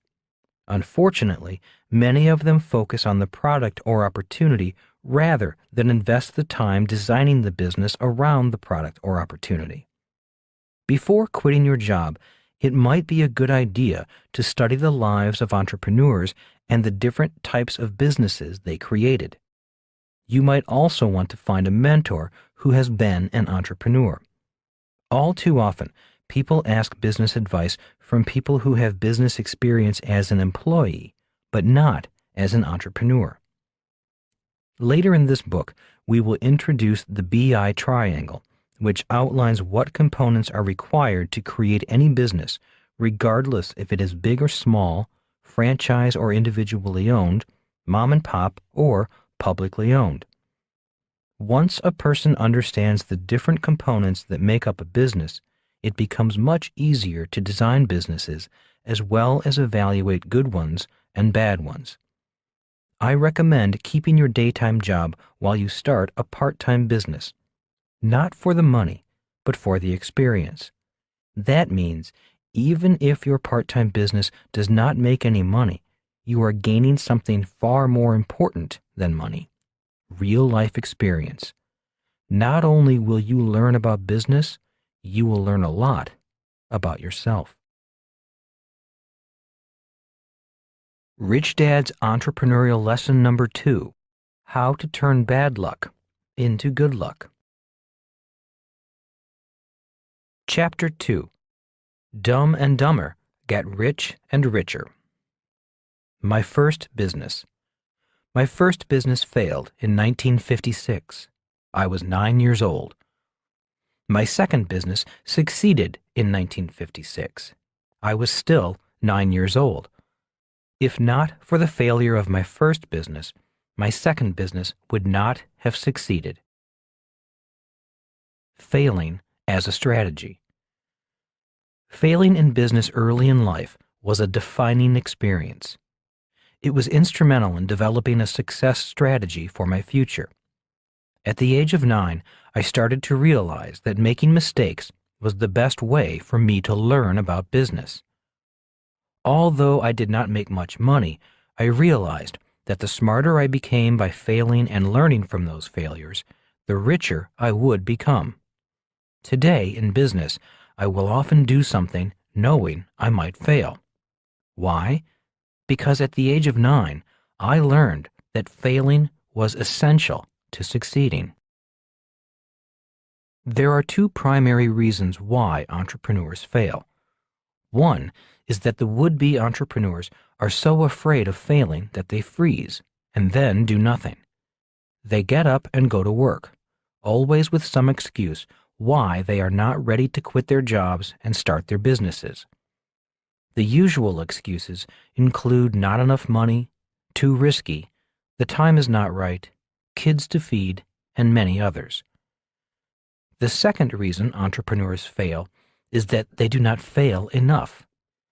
Many small business owners and self-employed business owners succeed to a point and then stop growing. The business plateaus or begins to die. The business reaches a certain size and then fails to grow. Once again, the entrepreneur needs to risk failing before the business can begin growing. Fear of failing is the primary reason why so many people do not succeed in life or are not as successful as they would like to be. This occurs not only in business, but in all aspects of life. I remember in high school never going on a date because I was so afraid of being rejected. Finally, just before graduating, I asked a beautiful classmate for a date to the senior prom. To my surprise, she said yes. We had a miserable time, but at least I was making progress. Another difference between an employee and an entrepreneur. Recently, during a radio interview, I was called a risk taker by a radio host. I replied, "In today's rapidly changing world, the people who are not taking risks are the risk takers. People who are not taking risks are falling behind." The program was a half-hour show that regularly interviewed different people from different walks of life. The show could have been called The Secret to My Success. When the host asked me for my secret, I told her about my first business failure at the age of 9 and how that failure led to the success of my second business. I then said, I realized that failing was the way to success. "You learned this at 9?" the host asked. "That's correct," I replied. "Like most people, I do not like failing. I hate it. Yet, that business failure early in life gave me a glimpse into the future. I saw my process for success. Some people get ahead by knowing all the right answers. Those people generally do well in school. That is not my process. I get ahead by failing. That is why I have started so many different businesses. More have failed than succeeded, yet the ones that have succeeded have been pretty big successes, like the success of my real estate company, the 2 public gold and silver mining companies I helped found, and the Rich Dad Company. Also, I did not make much money early in my career as an entrepreneur, but now, later in life, I make more money than most people. So, the secret to your business success is being willing to make mistakes and then learning from them. Yes, that is my job as an entrepreneur. My job is to set new goals, create a plan, make mistakes, and risk failing. The more mistakes I make, the smarter I become. Hopefully, the company grows and prospers from the lessons learned. I'd get fired if I made too many mistakes on the job, replied the radio interviewer. To me, making mistakes and failing is failing. I do everything possible not to make mistakes. I hate making mistakes. I hate feeling stupid. I must know the answers. I feel it is important to do everything the right way the company tells me to do it. And that is why you are a good employee, I replied kindly. Employees are hired to not make mistakes. An employee's job is to follow the rules, do as they are told, and do their job the right way. If employees want to do things their own way, or do not follow the rules or make too many mistakes, they are fired because they are not doing the job they were hired to do. So my job as an employee is to not take risks, and your job as an entrepreneur is to take risks, to make mistakes, and to sometimes fail. Is that what you are saying? Yes, I replied. That difference is the key difference between an entrepreneur and an employee. So you take risks. Is that what you do as an entrepreneur? No, not quite, I said, chuckling. I don't randomly take any risk that comes along. First of all, I had to learn the science of making mistakes and learning from mistakes. Second, I had to learn how to choose the risks I took. The better my skills as an entrepreneur became, the better my judgment at taking calculated risks. Today, I look at taking risks as part of my job. Failing is not fun, but it is necessary for progress. So, do you like failing? Asked the host. No, on the contrary. I hate failing as much as the next person. The difference is, I know that failing is part of the process of my business's success. The moment I fail, I know I am at the point of a breakthrough in learning. It's the point where the new me emerges. The new you, shrieked the radio host. What kind of hocus pocus is that? Well, I replied slowly, we have all experienced this new me experience. For example, when we were babies and could not walk, we stood and fell, stood and fell. Then one day we stopped falling and began to walk. The moment we could walk, we were no longer babies. People called us children, not babies. When we learned to drive a car, we became young adults. Each time we learned a new skill, a new person emerged and our worlds changed. That is what I mean by a new you or a new me. We are new because we have new skills and are better able to face a new world. So there is a world of difference between an employee and an entrepreneur? Asked the host sarcastically. Oh, absolutely, I replied, working hard not to get caught up in her skepticism. We live in very different worlds because we are very different people. One of us lives in a world that thrives on risk. The other lives in a world that avoids risk. Different worlds, different people. There was silence for a moment. The host seemed to be gathering her thoughts. And that is why so many employees do not make it as entrepreneurs?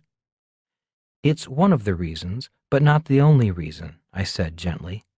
It's not easy transitioning from a world of avoiding mistakes to a world of actively making mistakes. But you make it sound easy, said the host. You seem so nonchalant about failing. I never said it was easy, but it does get easier, I replied. Look, the point is entrepreneurs have a lot to learn and need to learn quickly. They don't have the luxury of a steady paycheck. They must make mistakes and correct quickly.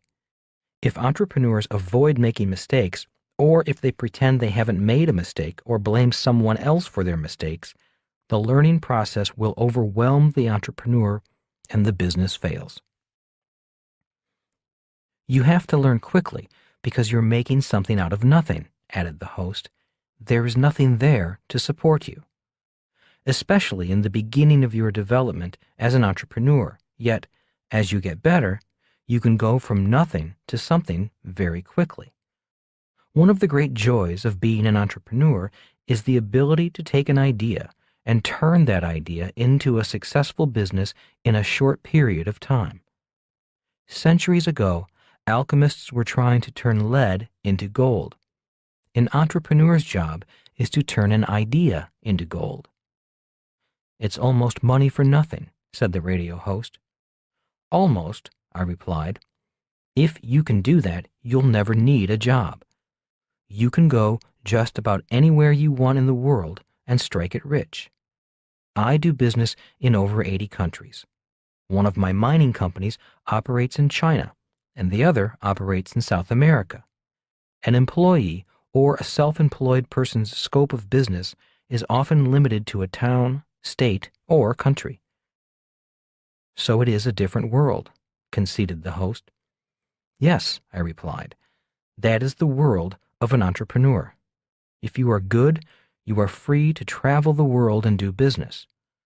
Most employees need to apply for a work visa before they can work in another country.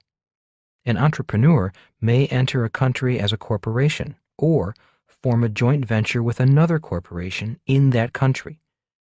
Training yourself to be an entrepreneur is developing your potential to access a world of nearly unlimited wealth. And to do that, you need to learn to turn your failures into successes. That's correct, I replied. And what if you fail and lose money? She asked. It's just part of being an entrepreneur. I do not know many entrepreneurs who have not lost money at one time or another. But if an employee lost the company's money, the employee would be fired, said the host with an edge in her voice.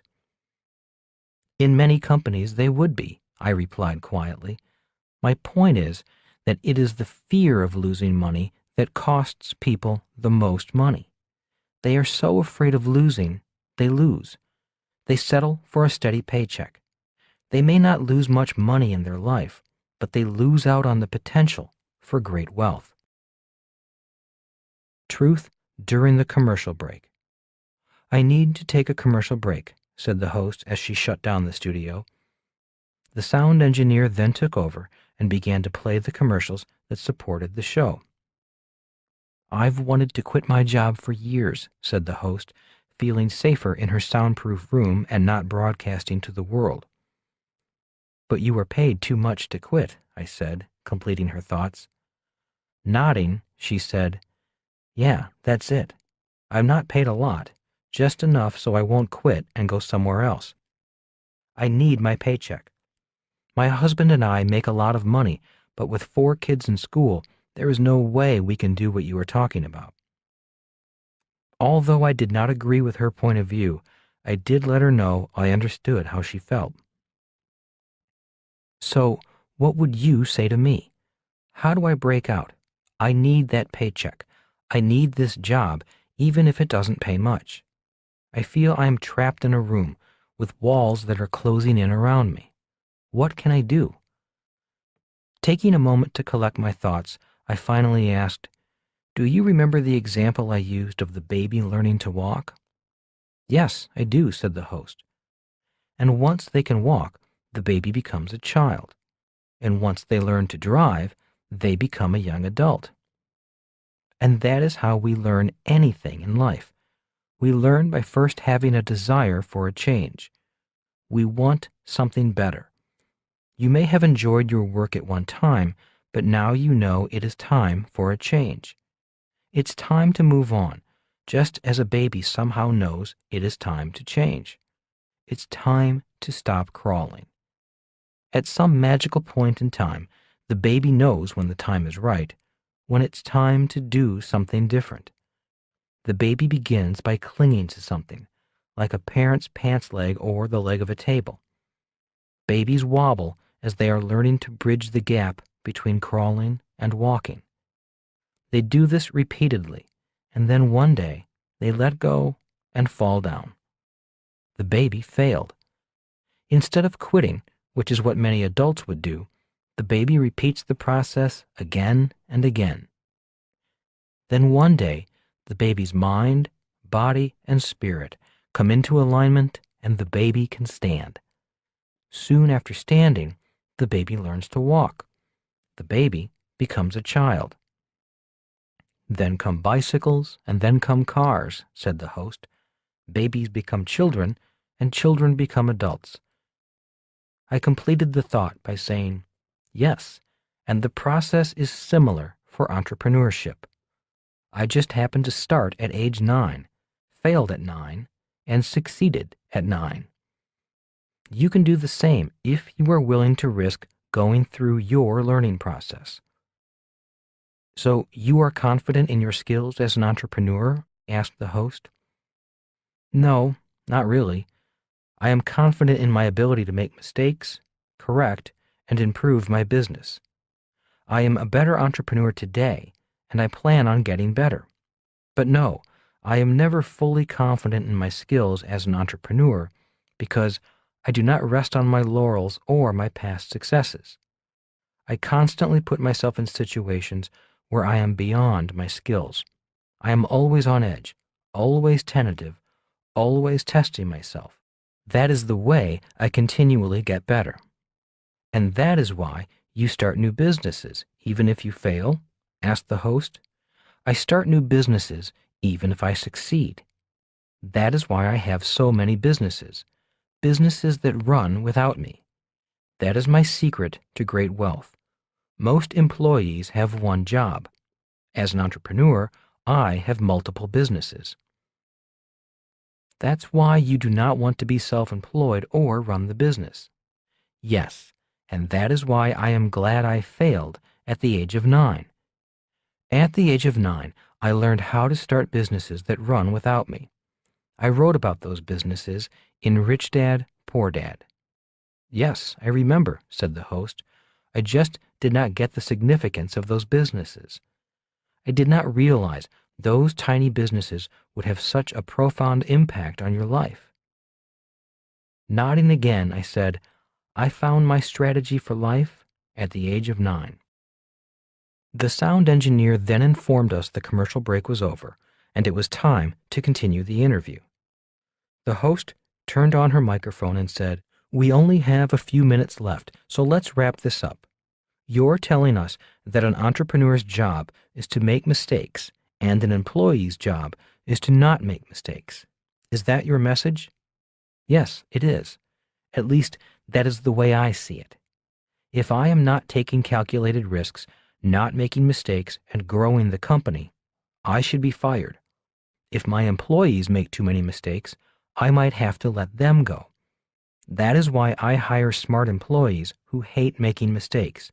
They do their job, I do mine. That is why we say to our kids, go to school so you can get a good job, said the host. Schools are training our kids to be employees. Yes, I replied. If you do well in school, you'll probably do well in the corporate world or in government. Did you like school? Asked the host. Not really, I replied. I did not do well in school because I made too many mistakes. I was a C, D, and on several occasions, an F student. So in school, I figured out that since I was already good at making mistakes, I might as well become an expert at making mistakes. That is why I'm an entrepreneur, not an employee. I am not that academically smart. No one would hire me for a high-paying job. I don't like following orders, so I'd probably never be promoted. I like changing things and doing things my way rather than doing what I am told to do. You would definitely not get a job at this radio station, said the host. I might not get a job here, but I do know how to buy this radio station and hire people smarter than me to run it for me, I added with a hint of humor in my voice. Okay, we have to wrap this up, said the host. Do you have any other examples that show that making mistakes and failing are essential to being an entrepreneur? Is there another example besides you that can support this point of view? Oh, sure, I replied. Thomas Edison was asked to leave school because teachers complained that he was addled or scatterbrained. Later in life, he was criticized for having failed over 1,000 times before inventing his version of the electric light bulb. When asked how he felt about failing over 1,000 times, he said something to the effect of, "I did fail over 1,000 times. I believe it was 1,014 experiments that failed before we finally succeeded. It takes at least 1,000 failures to qualify you to invent a light bulb." What does he mean that it takes at least 1,000 failures to qualify you to invent the light bulb? The host asked. It means if you or I wanted to invent a light bulb today, instead of just buying one from the store, we would probably fail at least 1,000 times before we knew how to make a light bulb. So he was labeled a scatterbrain in school and failed 1,000 times before inventing the light bulb, said the host. That means he is an inventor. How does that make him an entrepreneur? Do you know what company he founded? I asked. No, I do not. He founded General Electric, one of the most powerful companies in the world. It was originally known as Edison General Electric, one of the original 12 members of the Dow Jones Industrial Average. Of the original 12, only GE has survived to this day. Not bad for an addle-minded scatterbrain who failed a lot. The interview was over. Learn from your mistakes. My rich dad believed in learning from your mistakes. He did not view mistakes as bad, but simply as opportunities to learn something about business and yourself. He said, mistakes are like stop signs.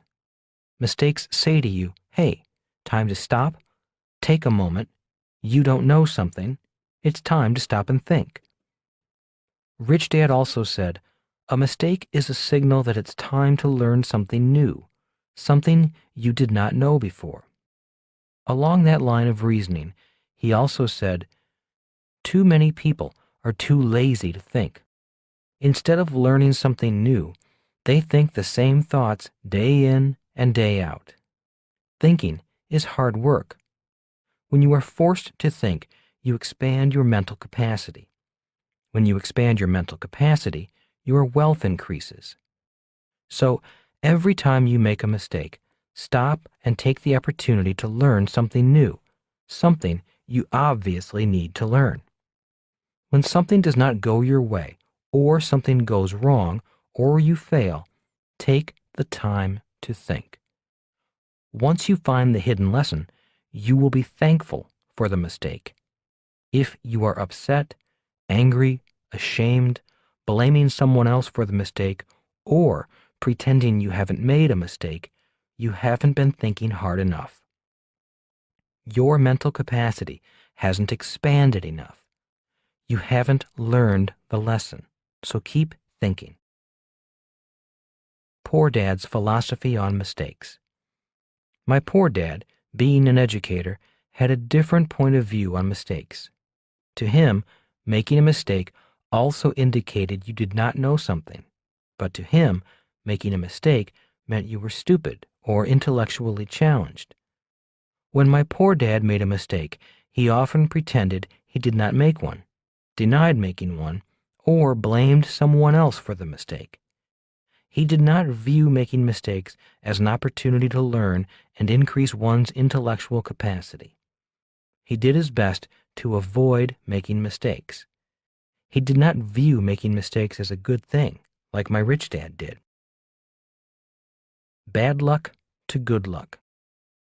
Lesson number 2, turning bad luck into good luck, is the second lesson because of the differences I noticed between my rich dad and my poor dad when it came to making mistakes.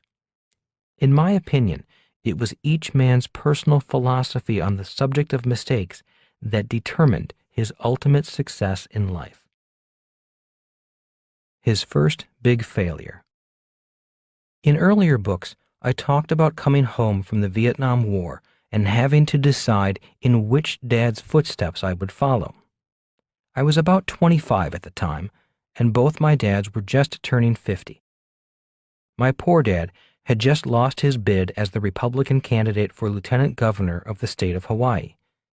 Since he ran for office against his boss, the governor, my dad was informed that he would never work in state government again. so he was unemployed and out of work at the age of 50. The problem was, all he knew was the world of education. He entered the academic world at the age of 5 and did not leave that world until the age of 50. Out of work, he had to take early retirement. He took his retirement money, entered the world of business as a reluctant entrepreneur, and purchased a big-name ice cream franchise. He purchased this big-name franchise because he thought it was a cannot-fail business. In less than 2 years, the cannot-fail franchise failed, and my father was once again out of work and now out of money. Blaming instead of learning. My poor dad was angry, depressed, upset, and blaming the franchisor as well as his partners for the failure of the business and the loss of his money. It was during this period that I understood why my rich dad stressed the importance of stopping, thinking, learning, and correcting. It was obvious from my dad's mental and emotional state of mind that he had gone through many stop signs and was blaming instead of learning. He was continuing to think with the mental capacity of an employee, not an entrepreneur. Within just a few months of opening his ice cream business, my dad knew it was in trouble. Once friends stopped coming by to buy a cone, the store was virtually empty. My dad would sit there for hours, all by himself, without customers. Instead of taking a moment to stop, think, and ask for guidance, he fired his employees to reduce costs, worked longer and harder in the business, fought with his partners, and then spent the remainder of his money by hiring an attorney to go after the franchisor.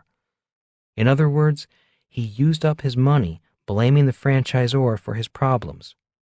Out of money, the business finally closed. It was obvious that my real dad had taken bad luck and turned it into more bad luck. Instead of stopping, learning, and correcting, he could not admit that he might be making mistakes. Instead of making things better, he made matters worse.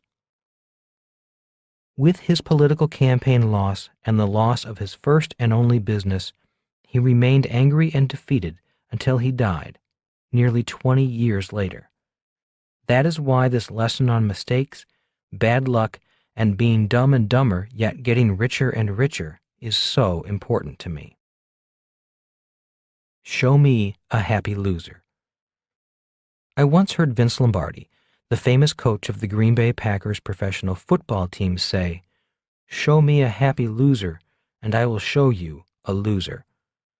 Over the years, I have taken the time to look deeper into the multiple meanings of that statement.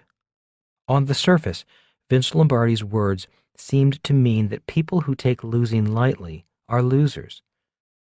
I have been that happy loser many times in life, saying such things as, "Oh, it doesn't matter. Winning is not that important to me. It's how I played the game that matters." On the surface, I may have appeared nonchalant or happy about losing, but truthfully, deep down inside, I hated losing. In other words, when I pretended to be okay about losing, I was lying to myself.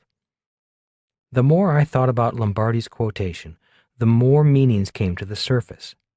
Some of the other things he might have meant are, nobody likes to lose. Losing is not something we look forward to. Losing should inspire winning. Some people avoid losing at all costs because it is so painful. In my opinion, it is the third meaning that caused my poor dad's business failure. For years, he operated in a world where losing, making mistakes, and failing were to be avoided at all costs. As an employee, he was used to and wanted his steady paychecks and guaranteed benefits. To many workers like my dad, security is far more important than opportunity. That is why so many employees, as a personal philosophy, will avoid making mistakes at all costs. One of the reasons my dad failed was simply because he had avoided making mistakes for too long. High-speed learning. In March 2005, my wife, Kim and I signed up to take Bob Bondurant's 4-day Formula One racing school, located in Phoenix, Arizona. Don't ask us why we signed up for it. We just did simply because it sounded fun and exciting. We are not professional race car drivers and have no intention of becoming professional race car drivers. All my life, I loved movies about Grand Prix races and Formula car racing. I envied Paul Newman and his hobby of auto racing. Starting with my very first car, a 1969 Datsun 2000, I have almost always owned high-performance street cars. After the Datsun, I purchased a Corvette, several Porsches, and a Ferrari. My problem has always been that the cars had more power than I had talent. That problem was one of the reasons why Kim, who also owns a very fast Porsche, and I decided once and for all to learn to drive race cars on a racetrack. From day one of the class, we realized that we had made a mistake. There were two classes. One class was for high-performance driving. This is the class we should have been in. In that class were everyday people who simply wanted to learn to drive regular cars at high speed. The second class was titled Grand Prix Driving, which is the class Kim and I were in. In this class were professional race car drivers and amateur drivers with years of racing experience. Kim and I did not realize we were in the wrong class until we noticed that the high-performance class was driving high-performance Cadillacs, while we were in the Grand Prix class driving high-performance Corvettes. The thought of asking for a transfer crossed our minds, but we decided hanging out with professional drivers might be a great way to learn a lot faster. But a knot formed in my stomach once we decided to stay with our class. I knew I was about to face some of my greatest fears. On the morning of the second day, the knot in my stomach was worse.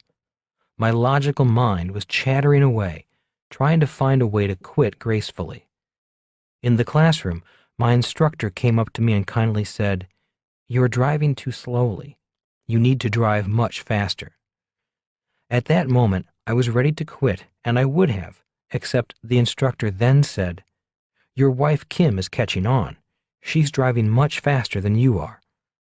Immediately, my male pride kicked in, logic went out the window, and I had no choice. If Kim was driving faster than me, I had to stay. As a side note, Kim was the only woman in our class of 12 people. She was very excited about passing men. Burn out the fear.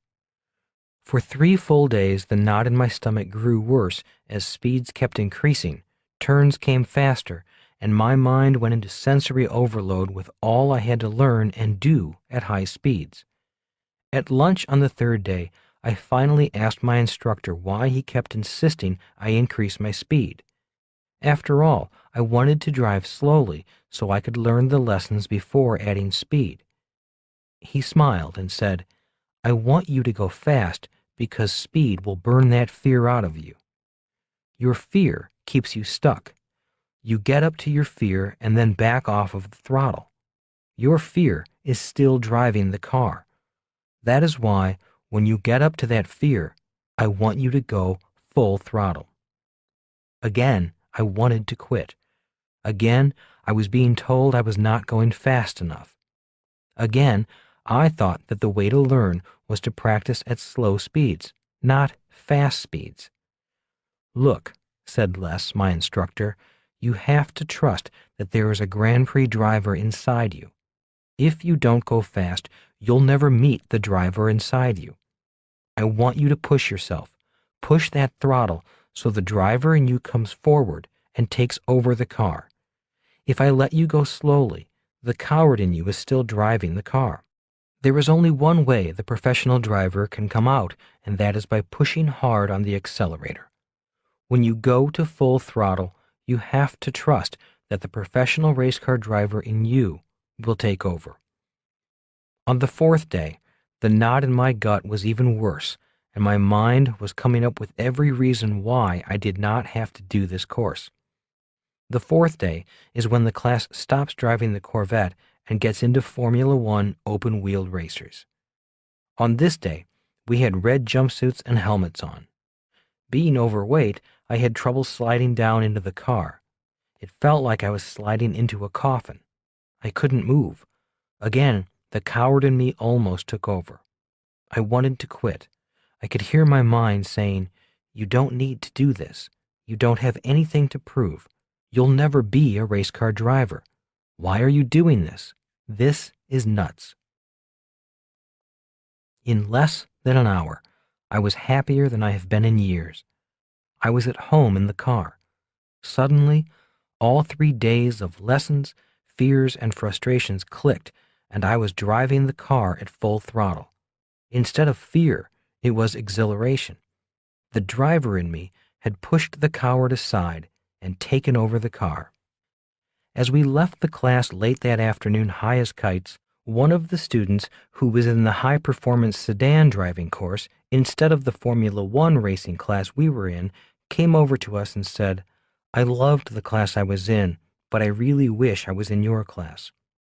I replied, "That's funny, because up until today, I was wishing I was in your class."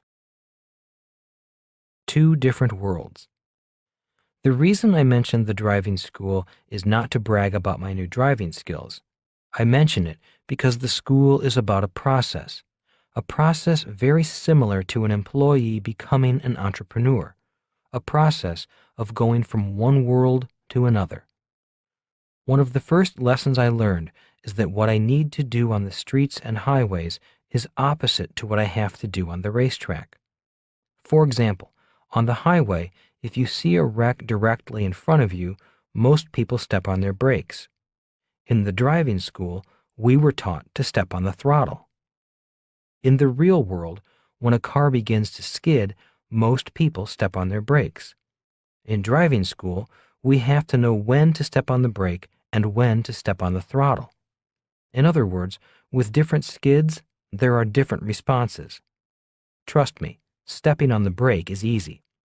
Stepping on the throttle in a skid is hard. It goes against everything I know. In order to do it, I definitely needed to increase my mental and physical capacity. In the normal world of driving, most people are asked to drive at or below the speed limit. In driving school, we were taught to step on the throttle and go beyond our personal limits to speed. Speed and fear definitely increased my capacity. A great curriculum.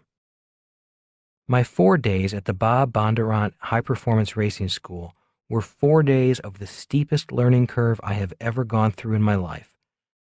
The learning curves at the racing school were even steeper than the learning curves I went through at the Navy Flight School. Obviously, Bob Bondurant is not only a great Formula One driver, he is also a wonderful teacher. As a fellow teacher, even though terrified most of the time, I did spend a lot of time evaluating his teaching methodology. I was impressed with the curriculum in the classroom and on the track. For 4 days, he and his instructors kept us going through our fears as well as our mental and physical limitations with a high degree of safety. Once on the track, I did not have much concern for my physical well-being. The primary concern I had was my wife Kim passing me at higher speeds, which she did on several occasions. Physically, I was fine, but my ego was severely bruised each time her car flew past mine. The entrepreneurial process. The process of going from street driver to racetrack driver required that I unlearn many things. In other words, the right things to do on the street will get you killed on the racetrack. Also, the smart thing to do on the street, such as slow down, is often the stupid thing to do on the racetrack. The same is true with going from employee to entrepreneur. They are two different worlds, and what is right in one world is wrong in the other. The reason I tell the story of my poor dad's transition from the world of government to the world of entrepreneurship is to illustrate this point, that what he did right in the world of government was wrong in the world of entrepreneurship. Since a new entrepreneur is creating something out of nothing, It is obvious that mistakes will be made. In order to succeed, a new entrepreneur needs to be committed to going through these steps as quickly as possible. 1. Start the business. 2. Fail and learn. 3. Find a mentor. 4. Fail and learn. 5. Take some classes. 6. Keep failing and learning. 7. Stop when successful. 8. Celebrate. 9. Count your money, the wins and the losses. 10. Repeat the process. The dreaded disease. In my estimation, 90% of wannabe entrepreneurs do not get to step 1. They may have a plan. They may have created the perfect business in their head or on paper, but that dreaded disease, known as analysis paralysis, infects them. Instead of going forward, I have seen many wannabe entrepreneurs design and redesign their plan, or they find some excuse why the time or the plan is not right. Instead of taking action and failing, they work hard at trying not to fail. They enter the world of analysis paralysis. It is impossible to become an entrepreneur without starting a business. It would be like trying to learn how to ride a bicycle without a bicycle, or wanting to learn to be a race car driver without a race car and a track. My rich dad said, "The main reason to start a business is to have a business to practice on. If you do not have a bicycle to practice on, how can you learn to ride a bike? If you do not have a business to practice on, how can you learn to be an entrepreneur?" Different schools of thought. At the Bondurant High Performance Driving School, the course curriculum did not focus on doing things right. The course focused on making driving mistakes at higher and higher speeds. As our ability to make mistakes and to correct them at high speeds increased, our confidence went up. On the 4th day of the course, I could make a horrible mistake at high speed, lose control of the car in a turn, regain control, get the car back on the track, get back to full throttle, and continue the race. If I had attempted that on the first day, I would probably be in the hospital. Once again, I mentioned this driving school because it reflects a contrast in different schools of thought. My poor dad came from the school of thought that focused on the avoidance of mistakes. That is why he was a good employee. My rich dad came from the school of thought that encouraged making mistakes. That is why he was a good entrepreneur. Dumb and Dumber. This chapter is entitled Dumb and Dumber, Get Rich and Richer, as a tribute to Jim Carrey. For those of you who have ever watched a Jim Carrey movie, you may have noticed that the dumber he is on screen, the richer he becomes. The same is true with entrepreneurship. If you are a person who needs to always look good, sound smart, never make mistakes, and have all the right answers, then being an employee or a self-employed person might be a better path for you. When I first started out, I looked like the biggest clown in town. My businesses would go up and come crashing down. Soon, my reputation as an entrepreneur in the business community of Honolulu was laughable. If not for my rich dad guiding me and encouraging me to learn from my mistakes and go out and make more, I might have quit my process. I found it painful to play Jim Carrey's screen characters in real life. Yet, as the years went on, the mistakes were bigger but not as painful, simply because I was becoming an expert at making mistakes. Instead of running through 5 or 6 stop signs, I did stop, think, learn, correct, and expand my capacity as an entrepreneur before going on. Today, I can honestly say I am richer than many of my peers, many who did well in school or had higher paying jobs early in life, simply because I was willing to be dumb and dumber for years. That's part of paying the price to succeed. Turning bad luck into good luck. When we were just entering high school, Rich Dad taught his son and me how to turn bad luck into good luck. At the time, both Mike and I were sinking fast in our sophomore year of high school because we were flunking English. Mike and I were not great writers. Instead of being upset with us, Rich Dad said, "Let this setback in school make you stronger, not weaker. If you can turn this bad experience into a good experience, you will be further ahead of your classmates who passed the course." "But we both have F's on our report card," Mike protested. "That record travels with us all the way through college." "Yes, the grade travels with you, but so does the lesson in life. In the long run, this lesson in life can be far more important than your grades if you take this bad incident and turn it into a good incident." Mike and I were really angry with our English teacher. We were depressed and felt like failures. Looking at us, Rich Dad chuckled and said, "Your teacher is winning. You guys are losing because you're acting like losers." "What can we do?" I asked. "He's got the power. He's already flunked us, and the whole school knows it." "He only has the power to flunk you," smiled Rich Dad. "You have the power to take your anger and do something even more stupid, like slash the tires on his car, which I suspect has crossed your minds, or do something good, like take your anger and do well in school or do well in football or in surfing. Take your anger and turn it into greatness. Then you will win. If you take your anger and slash the tires on his car, you will take a bad situation and make it worse. You'll probably spend time in jail if you do what you are thinking." The power of emotions. That day, Rich Dad taught us as humans we have 4 basic emotions. They are 1. Joy, 2. Anger, 3. Fear, 4. Love. He also explained that there were many other emotions, but these were the basic ones. Many of the other emotions were combinations of 2 or more of these basic emotions.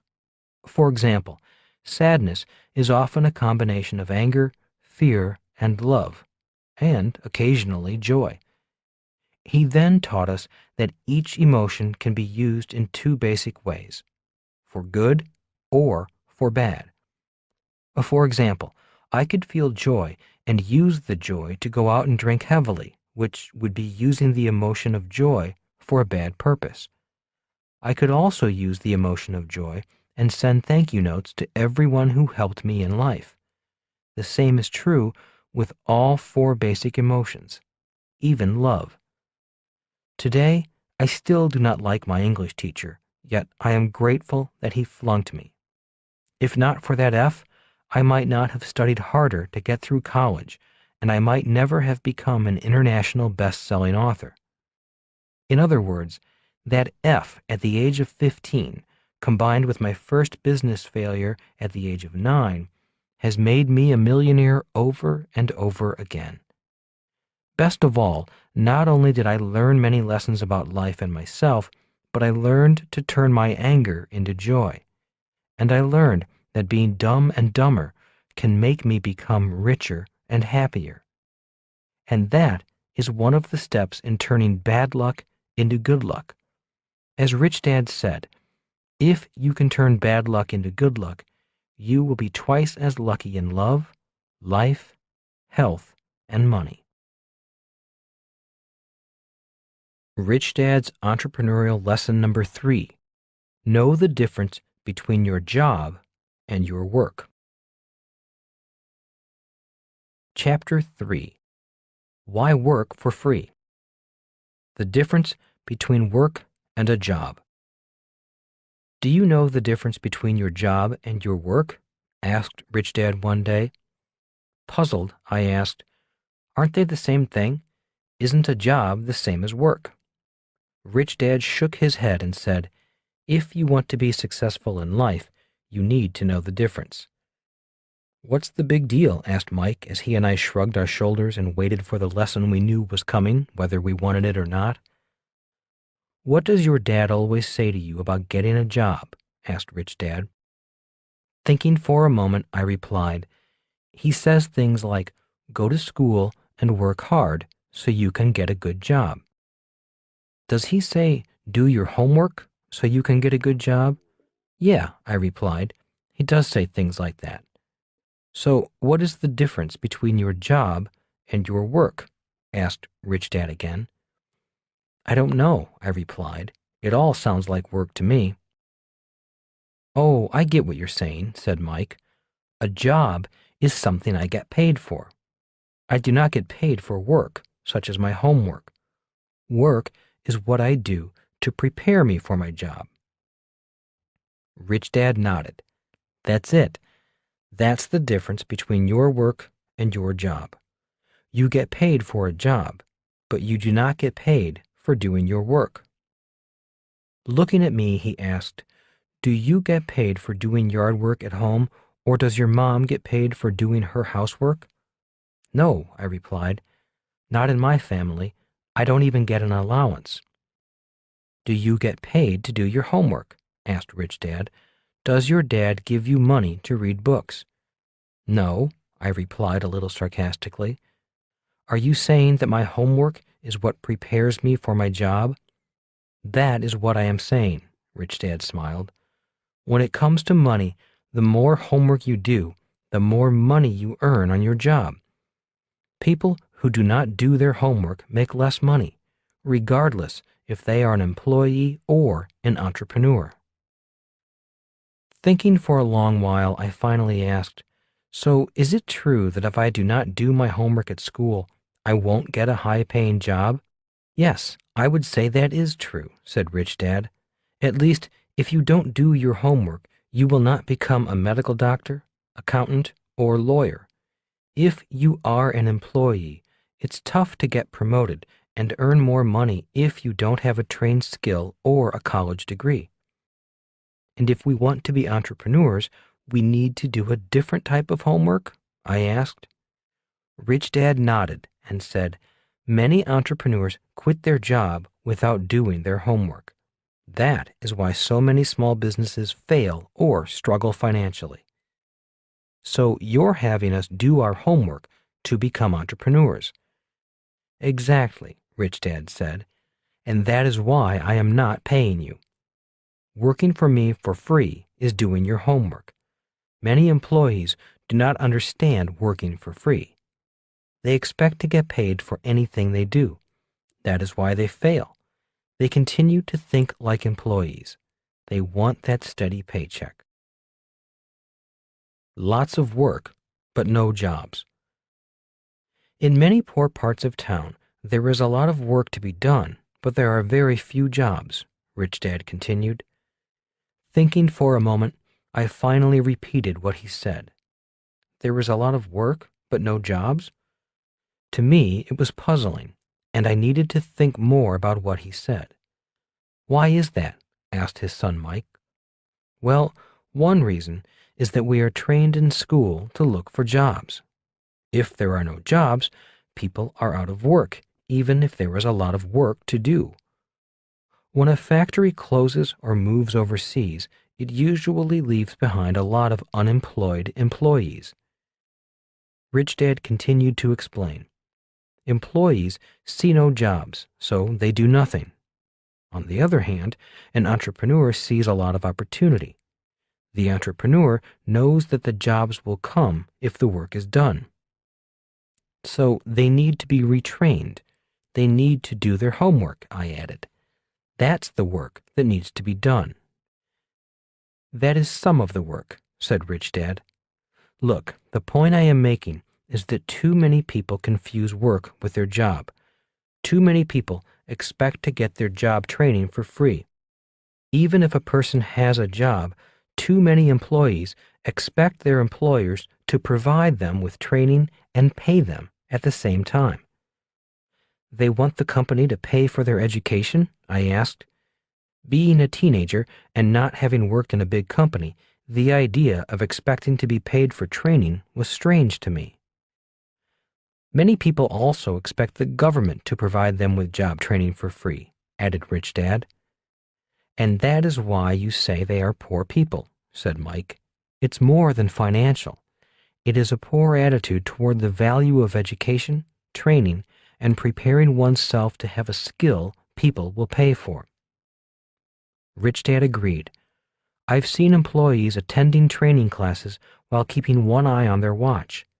At quitting time, they jump up and leave the class, even if the instructor has not finished the lesson. Or I've seen employees who are outside, smoking and gossiping, or drinking in the bar and watching sports on TV, or flirting with other workers rather than attending the class the employer is paying them to attend. That is why so many people do not get ahead in life financially. Too many won't learn anything, even if it is free or if they are paid to learn it. And that applies to both employees and entrepreneurs. Since I came from a family of government educators who believed in free education, I asked, would you explain a little further the relationship between work and jobs? Doctors worked for free. Sure, said Rich Dad. Medical doctors spend a lot of money and a lot of time learning to be doctors before they get paid as a medical doctor. That is one reason why they earn more money than most people. Doctors do their homework before they get paid, Mike added. Professional athletes work for free. They certainly did, said Rich Dad, but also look at great athletes who earn a lot of money. I do not know of a single great athlete who got paid for practicing their sport. Most professional athletes started young and practiced longer and harder than the average athlete. Most professional athletes practiced for years and put in many hours long before they got paid. They had to do their homework before they got their jobs as pros. That is why you don't pay us, I said softly. We work for you for free. Rich Dad smiled. Even the Beatles worked for free before they became world famous and rich. Like the medical doctor or professional, they paid their dues. They did their homework. They did not ask for a guaranteed record contract, a steady paycheck, or medical benefits before they began practicing. I've bought a lot of their records, said Mike. I've helped make them rich. They made themselves rich, said Rich Dad with a smile. Doing your homework applies to more than just money. It also applies to your health. Many people are unhealthy because they do not work out. They don't exercise, I said, so they have poor health. Notice the word poor? Asked Rich Dad. Poor financially and poor in health. People who are lazy and lack discipline are often the people with the worst health and the worst wealth. So we need to do our homework if we want to become entrepreneurs, I summarized. That is why you boys have been working for me for free for all these years. You've been doing your homework to become entrepreneurs. If I were training you to be employees, I would be paying you by the hour. So that is why my dad, a government school teacher, got so angry when I worked for you for free, I added. Chuckling and nodding again, Rich Dad said, Your father thinks like an employee. That is why he thinks I should pay you. He does not understand working for free. He does not understand that you are receiving a priceless education. It's just not the kind of education he values. The type of education an employee needs is different from the type of education an entrepreneur requires. That is why he thinks you're cheating us, I added. I know, smiled Rich Dad. Look, years from now, you'll be a lot richer because of what I am teaching you. What you are learning is much more valuable than a small paycheck. Why a business struggles.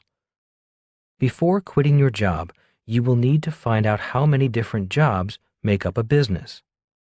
Rich Dad said, Even if a person is a highly successful employee, let's say in sales, that does not mean he or she will be successful in business. The reason he said this was that selling is only one of many jobs required by a business. His other point was that a struggling business is a business where a job or several jobs are not being done at all or are not being done well. He said an entrepreneur may be working hard, but only working hard at one job at a time. That is why so many self-employed business owners struggle or eventually burn out from overwork. They may be working hard, but they may not be doing all the jobs a business requires. The basic jobs of a business. In the third book of the Rich Dad series, Rich Dad's Guide to Investing, the BI triangle is introduced. The B and I refer to the business and investor quadrants of the cash flow quadrant. Rich Dad said to me, if you are going to be an entrepreneur or an investor, fully understanding the BI triangle is essential to your success. As a teenager, I did not really believe or appreciate Rich Dad's respect for the importance of the BI triangle.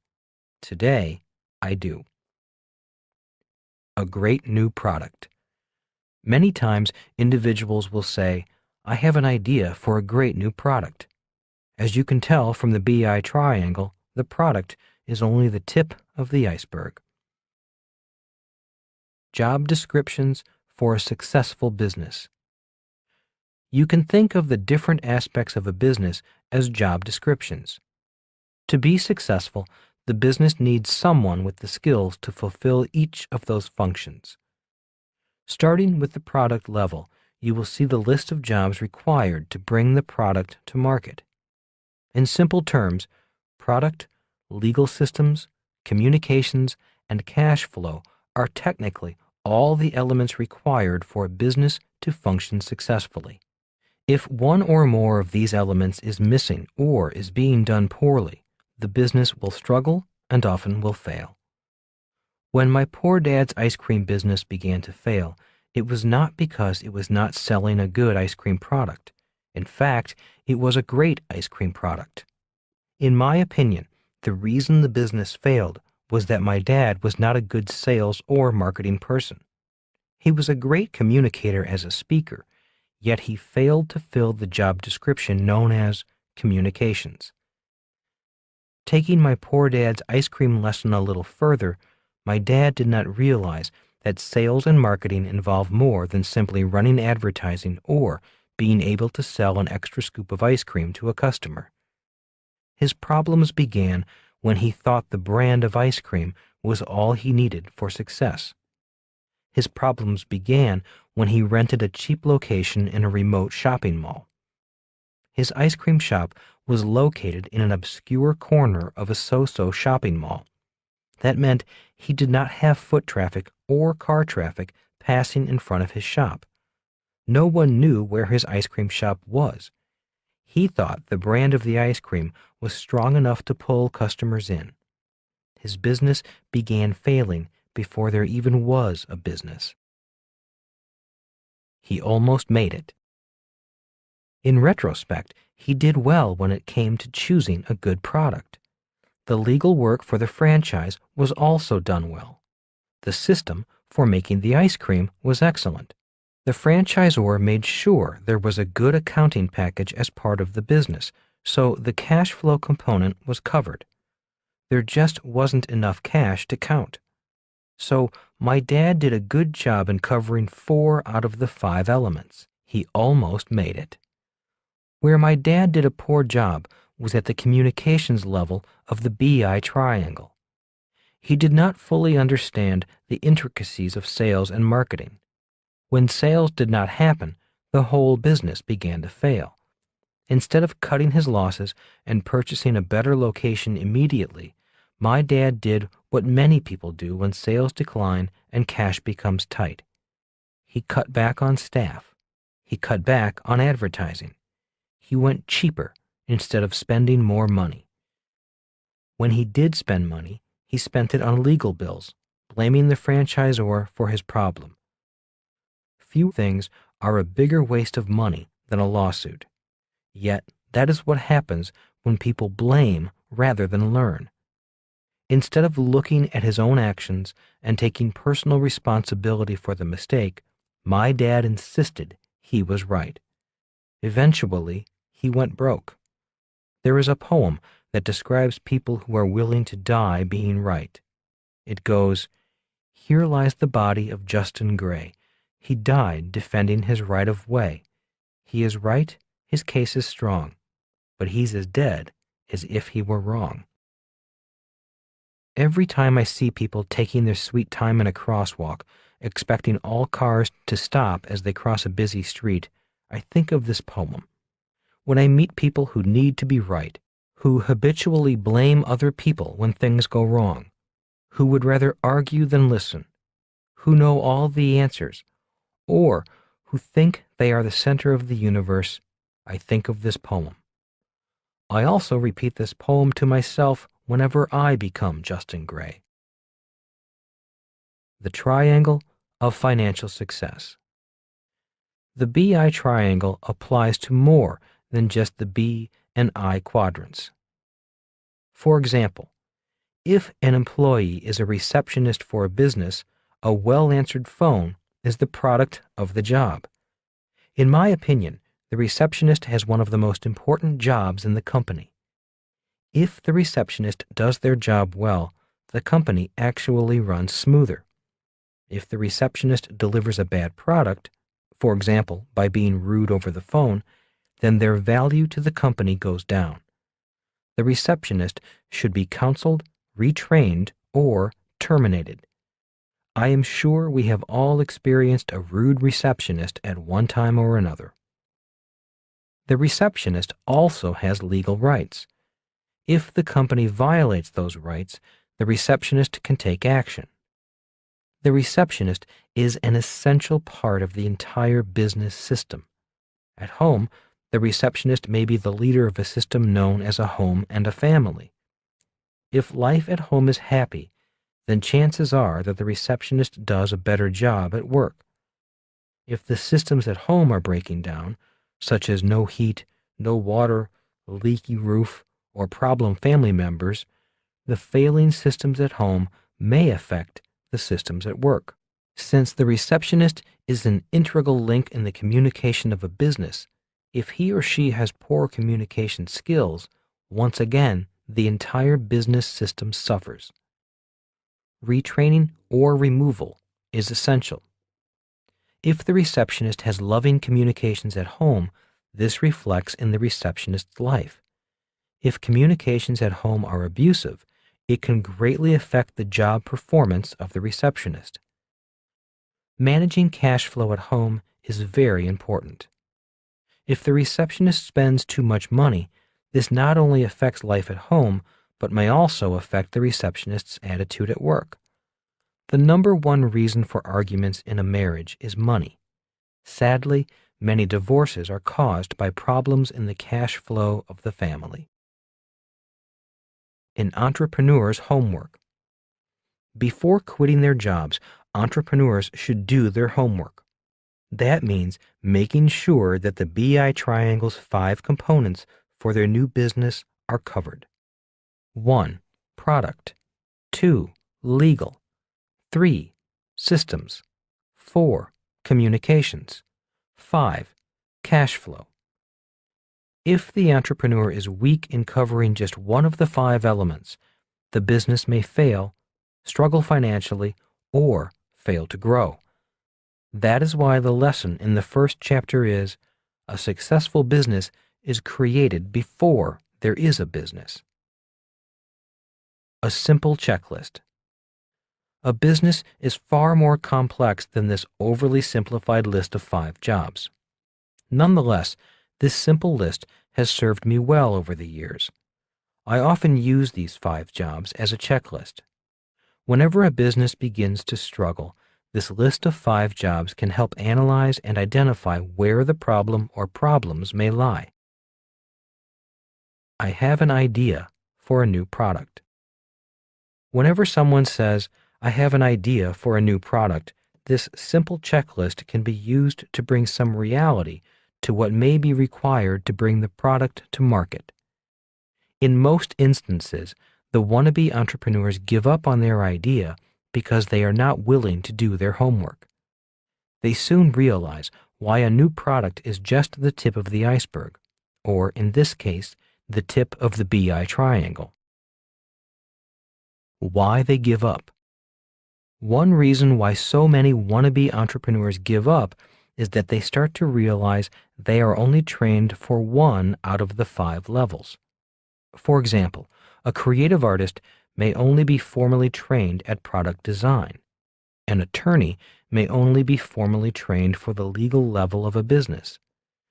An engineer may be formally trained for products or systems, but not the other levels. A person with a sales and marketing degree may only be trained for the communications level. And an accountant may only be prepared for the cash flow level. When wannabe entrepreneurs look at the 5 levels, they often realize they have more homework to do before their hot new product makes them rich. Self-employed professionals. Highly educated professional people often have a higher rate of success because their education often prepares them for more than one element. For example, consider an attorney's business in terms of the BI triangle. Product. The attorney is the product. You hire attorneys for the services they have been trained to perform. Legal. Attorneys are licensed, which protects them from non-licensed competitors. Generally, agreements are in place defining the rights and duties of the members of the law firm and their relative compensations. In addition, most lawyers enter into engagement agreements, letters, to define their relationship with their clients. Systems. Lawyers are trained to establish business systems for performing services and for invoicing and collecting payment for those services. Systems for leveraging the expertise of more experienced attorneys are tried and true within the legal profession. For example, to provide for efficient and cost-effective legal research, less experienced, less expensive attorneys will do the initial research to find applicable case law on an issue, which is then provided to a more experienced attorney for analysis. Commercially available software packages are often used to implement billing and collection systems. Communications. Attorneys understand that to be successful, they need to maintain a good reputation and a good relationship with their clients. Most law firms market through word of mouth, although some are now resorting to advertising. Most people have an understanding of what an attorney does, which means they need to communicate less or explain less. Cash flow. People expect to pay for an attorney's services. However, this does not mean an attorney can ignore issues of cash flow. Very often, services are not invoiced until the end of the month during which they are provided, and clients often delay paying attorneys' fees. It is not uncommon for 90 or 120 days to pass from the time an invoice for services is sent out until receipt of payment. In the meantime, the attorney's payroll must be met and bills paid. Again, this is oversimplified, yet it does explain why people such as attorneys, accountants, medical doctors, dentists, plumbers, electricians, truck drivers, cab drivers, and babysitters may have an easier time setting up a business. There is a market in need of their services and willing to pay for their services. For professionals such as school teachers and social workers, the road to becoming highly paid self-employed entrepreneurs may be a little tougher. It can be done, yet it is a sad reality that someone will be more likely to hire and pay money for the services of a self-employed attorney than a self-employed school teacher. One reason why highly educated people such as my poor dad, a school teacher, suffer as entrepreneurs is that their professional education does not prepare them for multiple levels of the BI triangle.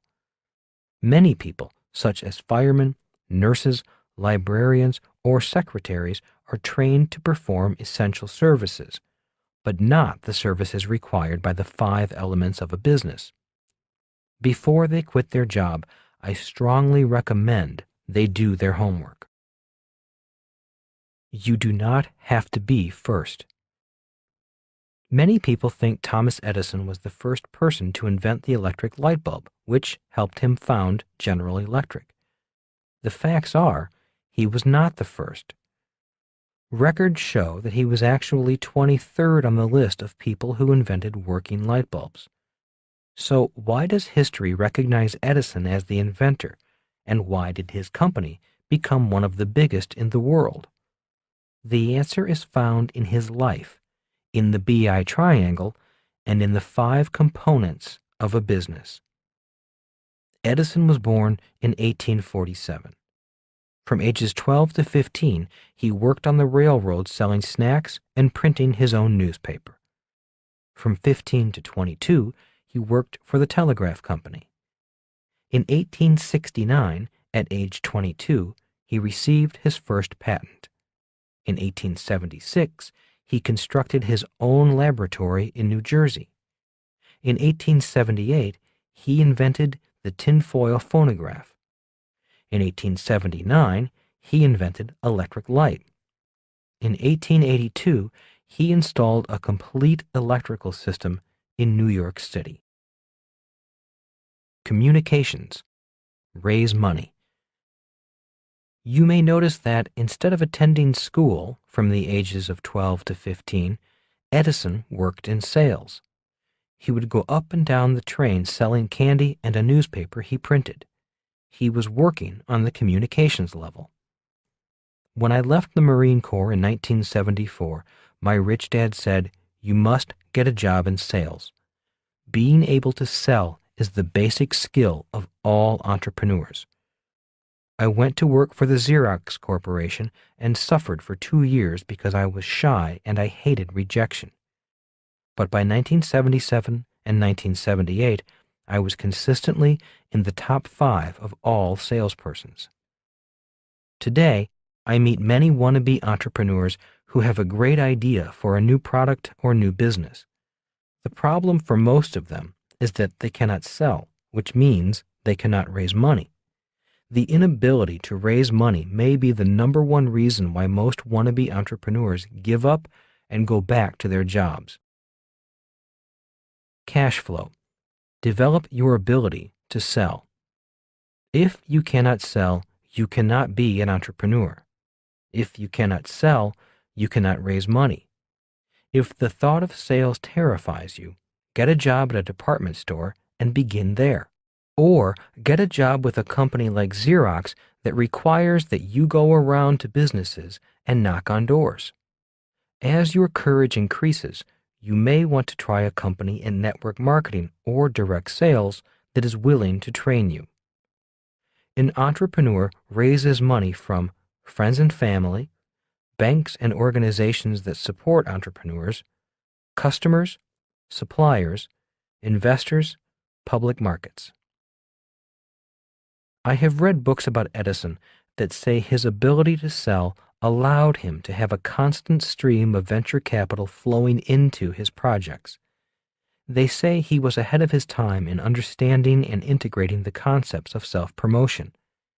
His ability to self-promote is one of the reasons he was credited for being the first to invent the electric light bulb, when, in reality, he was number 23.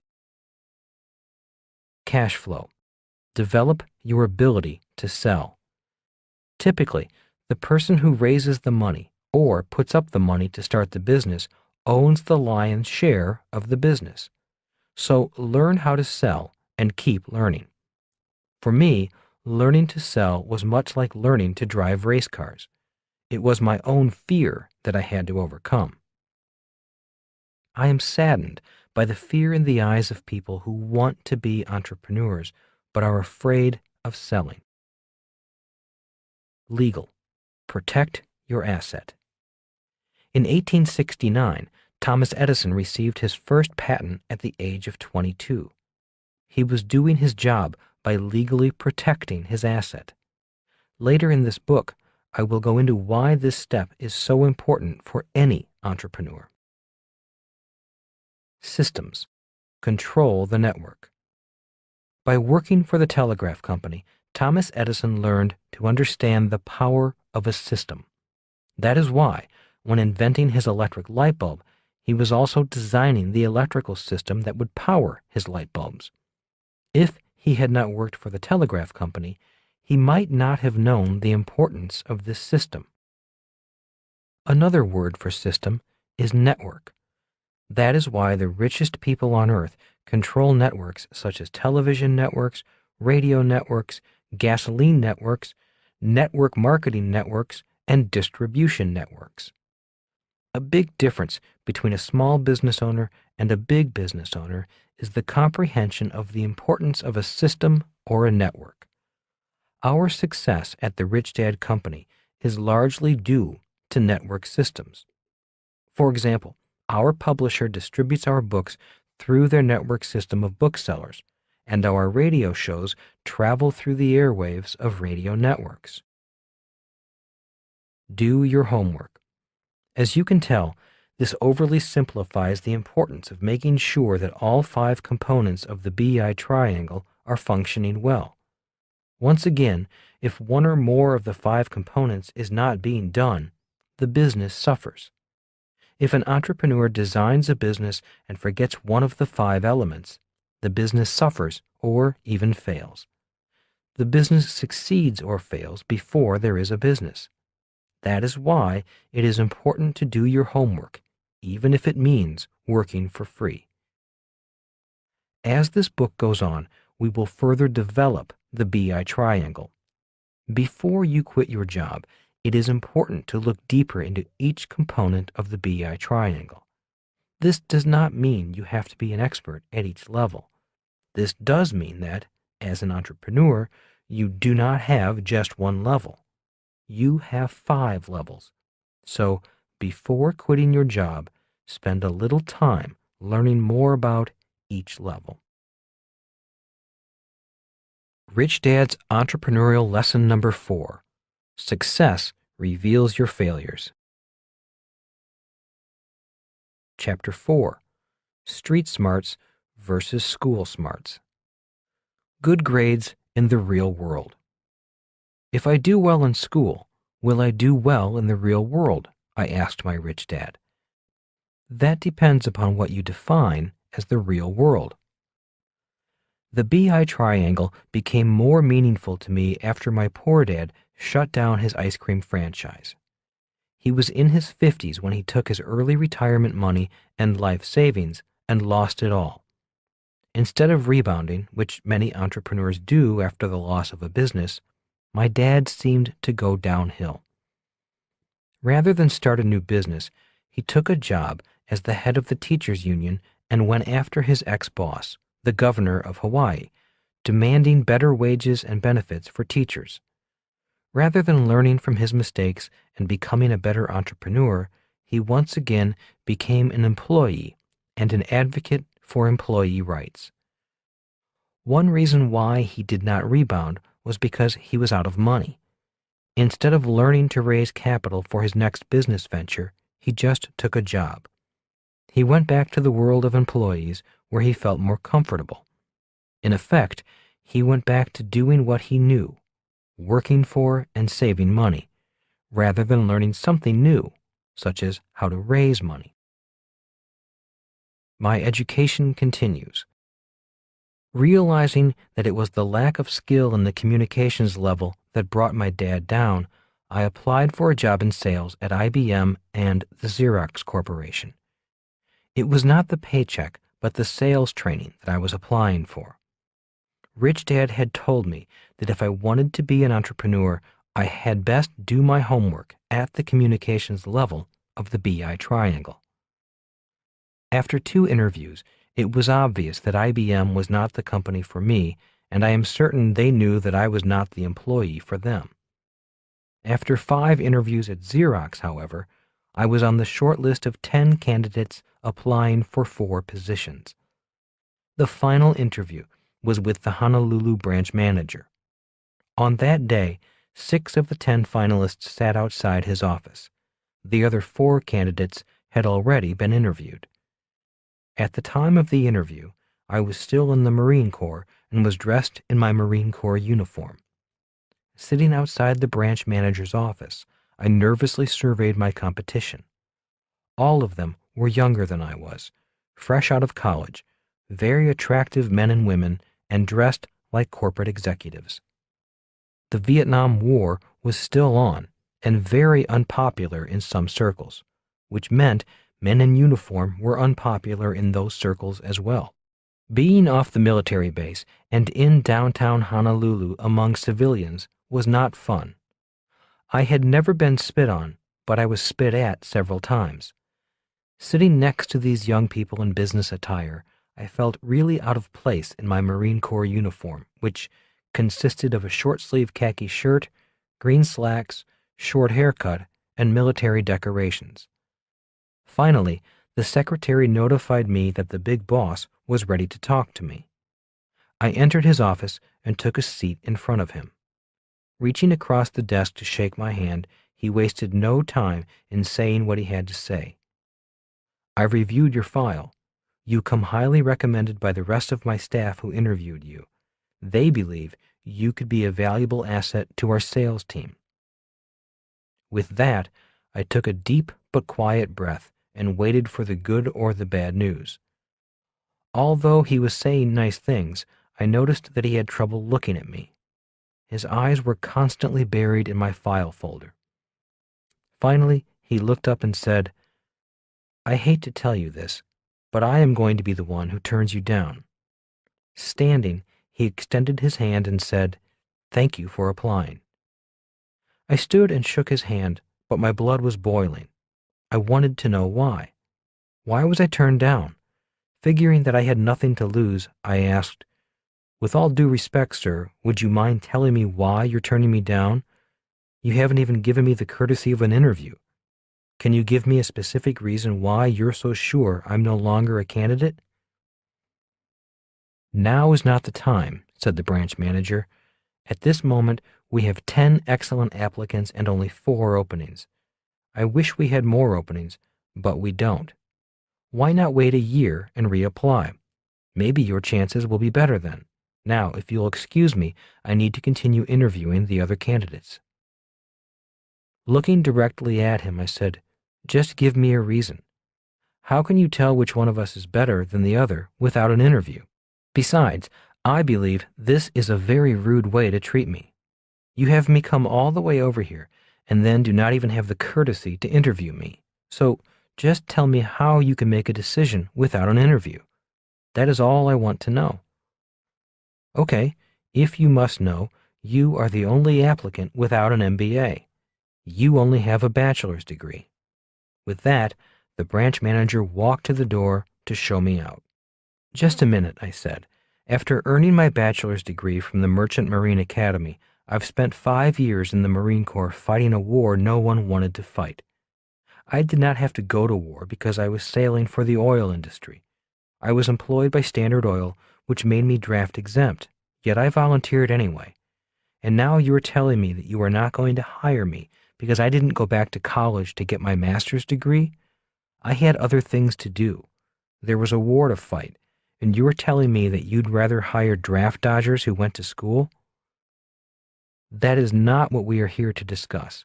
We are not here to discuss the war or our political inclinations," said the manager, who was about my age. "And yes, I am hiring people who went back to school. The job market is tight. We have many qualified applicants, so we can afford to be choosy. Right now, we are only hiring applicants with MBAs. That is how we are making our decision. Go back, get your MBA, and maybe then we'll talk." "So why wasn't I told this earlier?" I asked. "Why let me go through this process only to tell me now?" "We make exceptions for exceptional people," said the manager. "Even though you do not have a master's degree, our screeners thought you might have other qualities we are looking for. So far, my other managers thought you were good, but not exceptional. At that moment, I decided to become exceptional, or at least memorable. The manager held the door open and once again extended his hand for a weak handshake with a weak smile. Refusing to shake his hand, I asked in a loud voice, "Tell me something. What does a college degree have to do with sales?"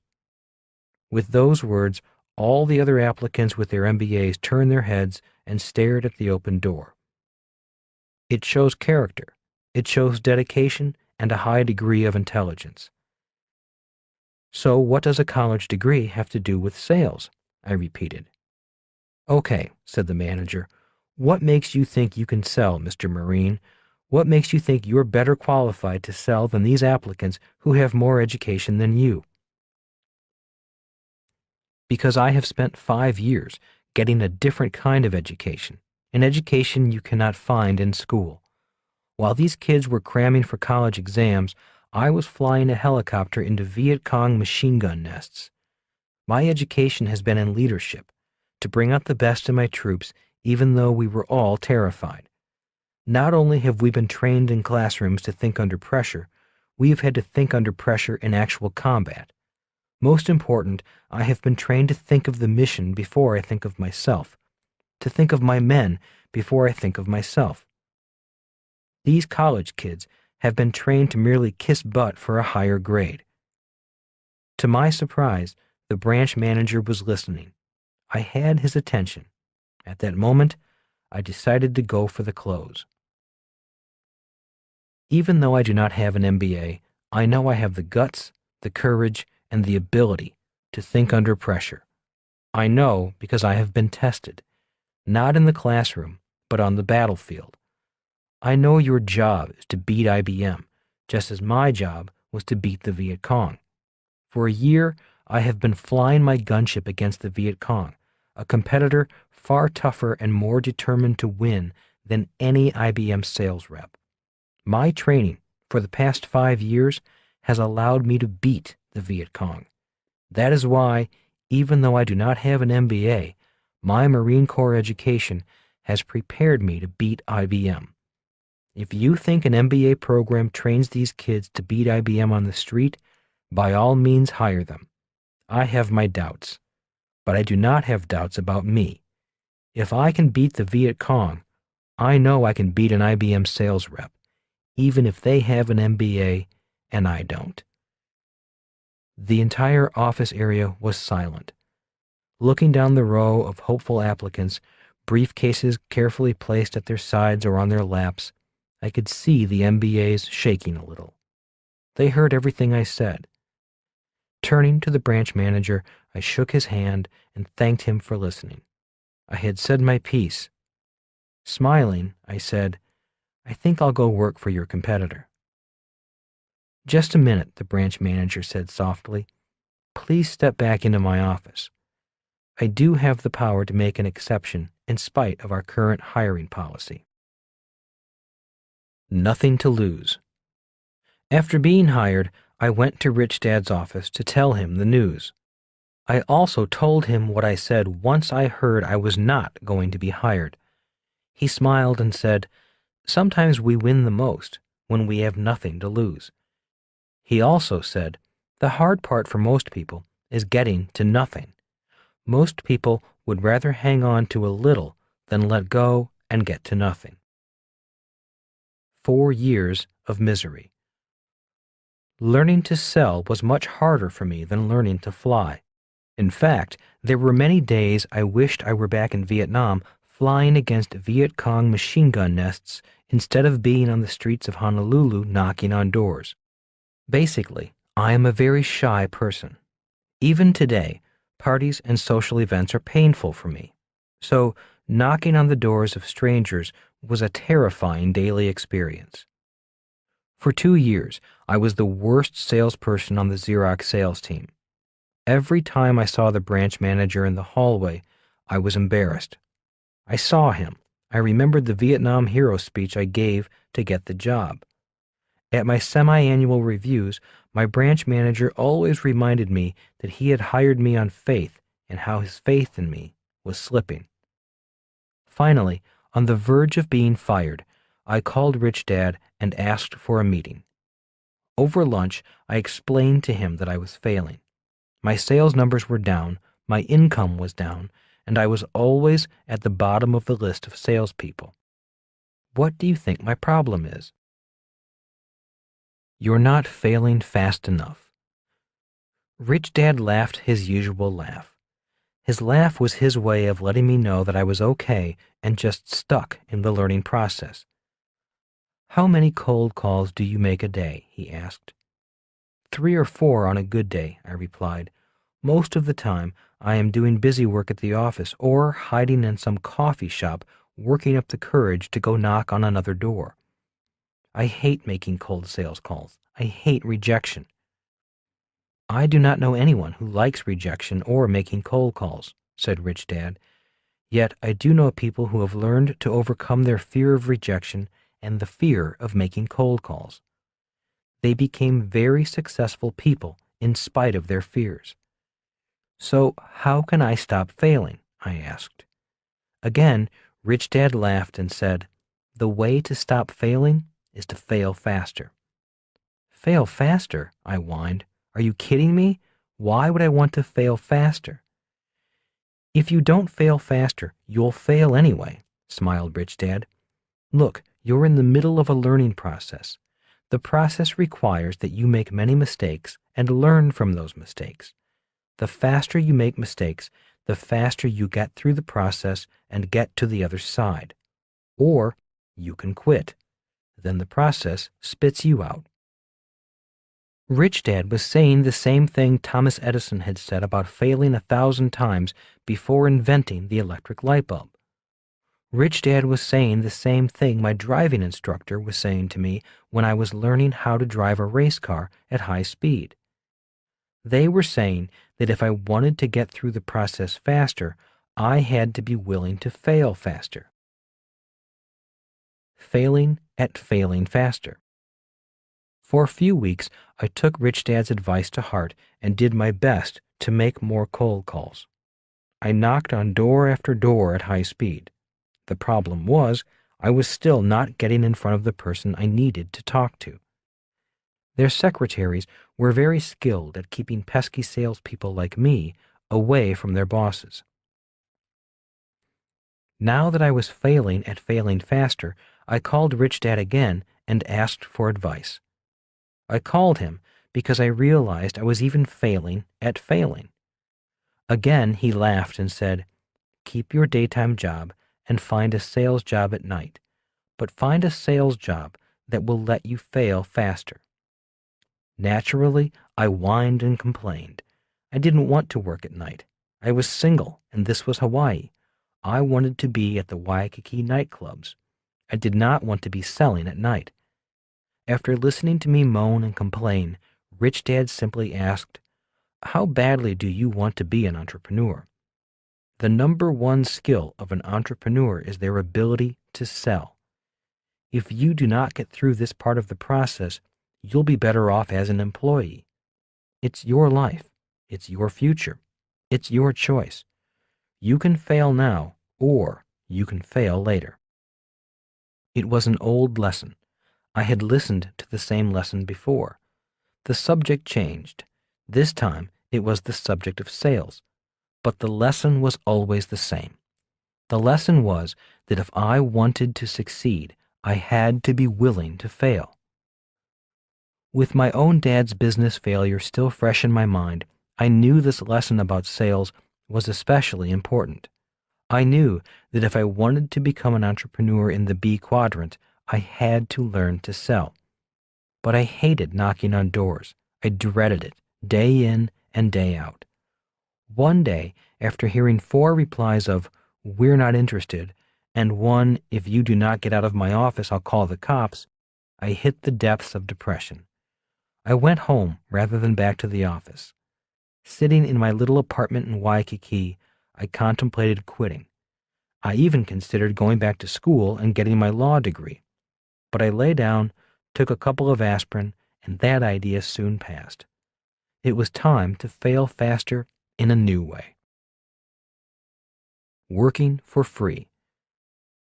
Rather than find a job at night, I remembered Rich Dad's advice that it was easier to find work if you were willing to work for free. I found a charity that needed people to dial for dollars at night.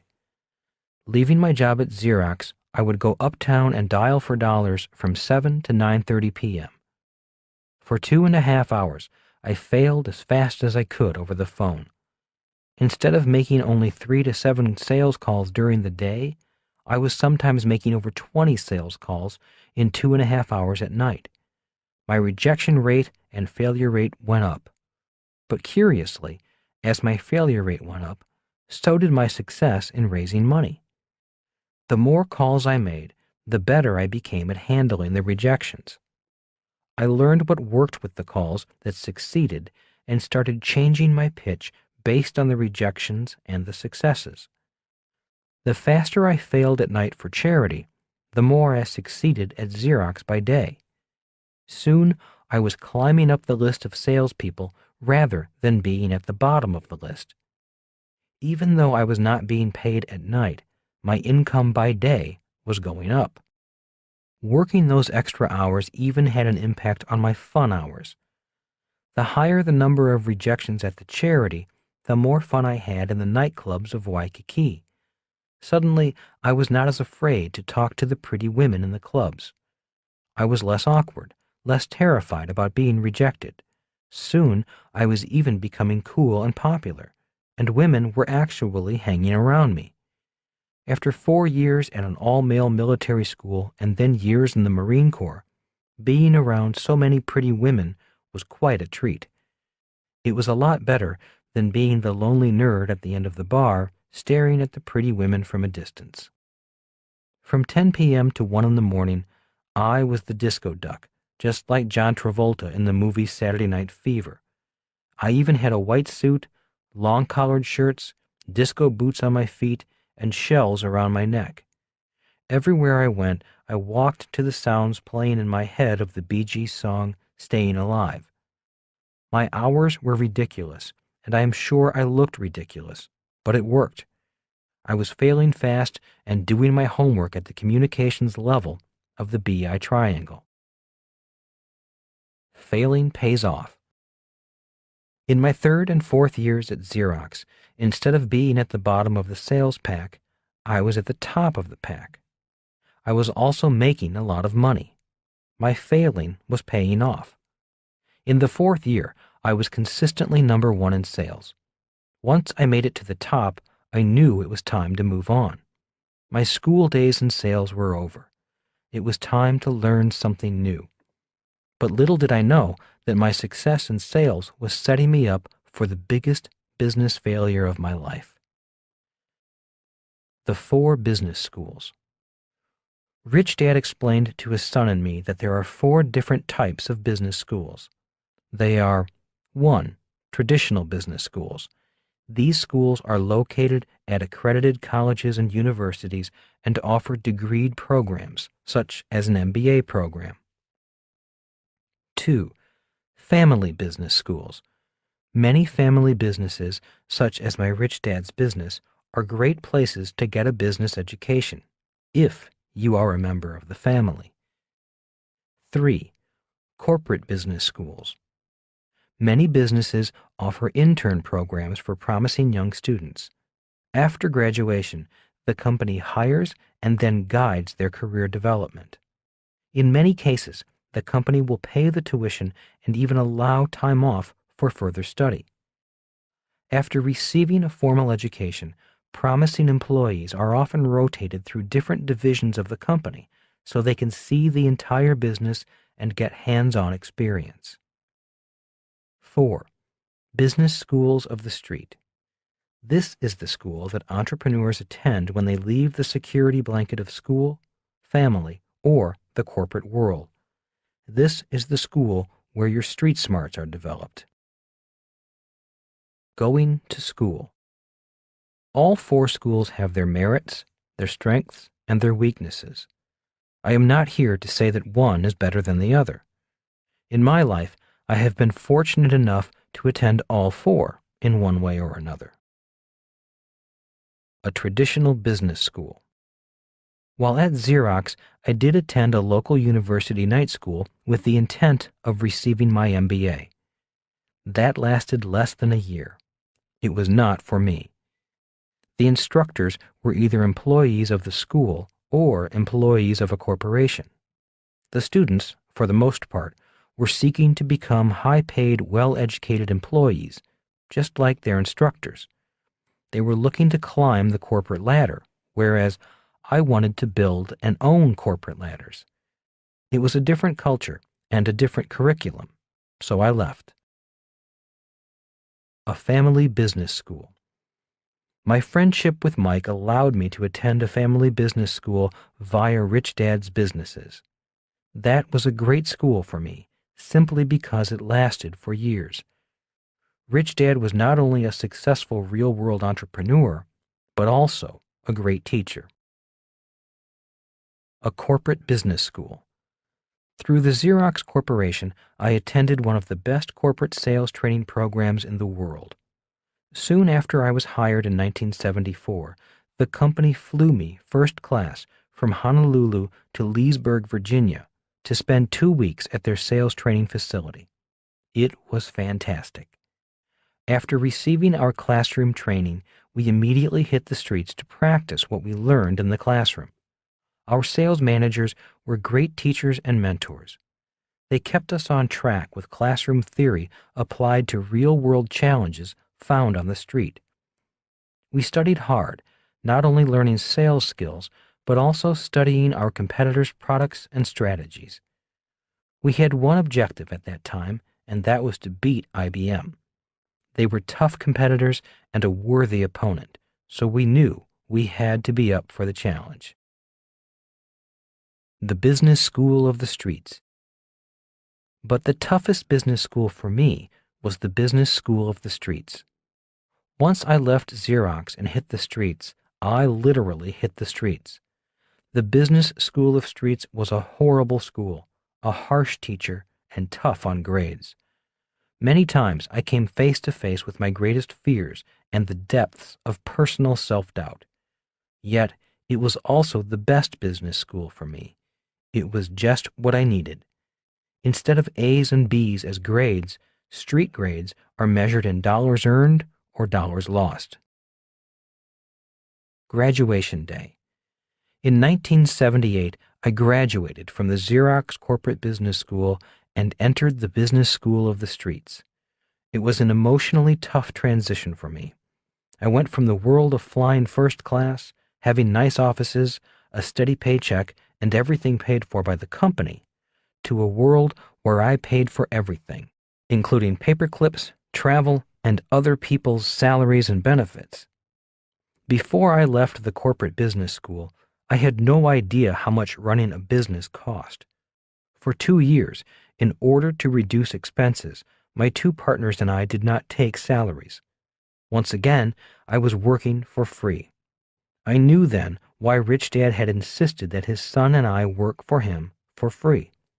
He was preparing us for the world of entrepreneurship, a world where everyone else gets paid first and you get paid last, if you get paid at all. Success reveals your failures. Another of Rich Dad's lessons was, success reveals your failures.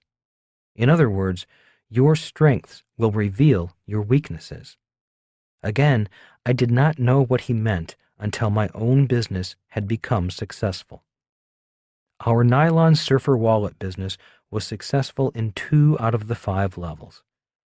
We were successful at the communications level and the product level. The 3 partners had trained for years to be successful at those levels. The problem was that we were too well trained at those 2 levels, and our success was too great too soon. It was like hooking up a plastic garden hose to a fire hydrant. As soon as international success put pressure on the system, the whole business blew. Our strong points blew out through our weak points. Our strengths had revealed our weaknesses. Our success had revealed our failures. We had failed to strengthen the legal, the systems, and the cash flow components of the BI triangle. We had them covered, but we failed to strengthen them as our success increased. Back to the drawing board. After our venture collapsed, 2 of my partners left the business. I wanted to quit also, but Rich Dad said, "Rebuild the business. It will be the business school you have been waiting for." For the next 6 years, I went back to the drawing board many times. Each failure was less painful, and the recovery was quicker. Each time I failed, I knew what to work on. I knew what I had to study next. The business school of the streets was guiding me. Each failure was actually making me smarter and more confident. Each failure made me less afraid of failing and more excited about learning what I needed to learn next. Each failure was a challenge, the door to the next world.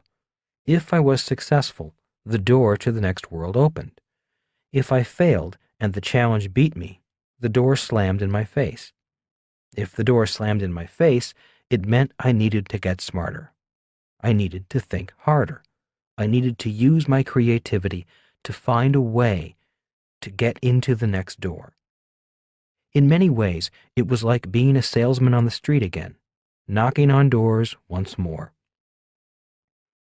When people ask me how we survived through all those years without money, my answer is, I do not know. I simply took it one day at a time. After my first 2 partners left and things looked bleakest, 2 new partners showed up. One of them was my brother, John. They brought in some money, but more important, they brought in a new vitality and new skills. One new partner, Dave, brought experience in the systems level of the business. He was excellent at manufacturing. My brother John came in to handle the cash flow level. He was excellent at keeping our creditors happy and suppliers supplying. We also brought in a new advisor, a retired senior auditor from an accounting firm, to help us straighten out our mess. He was happy to work for free since his wife wanted him out of the house anyway. He was happy to have an office to go to. I also believed he found our struggles entertaining. He would chuckle a lot as my 2 new partners and I moaned and groaned about our problems. More than work for free and straighten out our mess, he also helped us raise more capital by teaching us how to raise capital in a more professional manner. As I said, we survived by taking it one day at a time. All I knew was that I did not want to go back to a job as my poor dad had done once his ice cream business failed. In many ways, my philosophy was, I had gone too far to turn back. Rich Dad was correct. It was the best 10-year business school I could have attended. I started with Xerox in 1974 and finally built a successful business by 1984. It was a 10-year process of building, failing, correcting, rebuilding, and failing. For me, it was the best way to learn.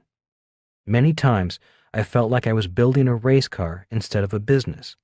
Our team would work on the business, take it out to the racetrack, step on the gas, blow an engine or hydraulic line, and return to the shop.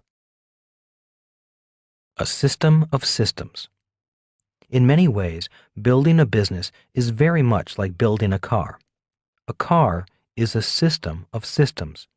A car consists of an electrical system, fuel system, brake system, hydraulic system, and so on.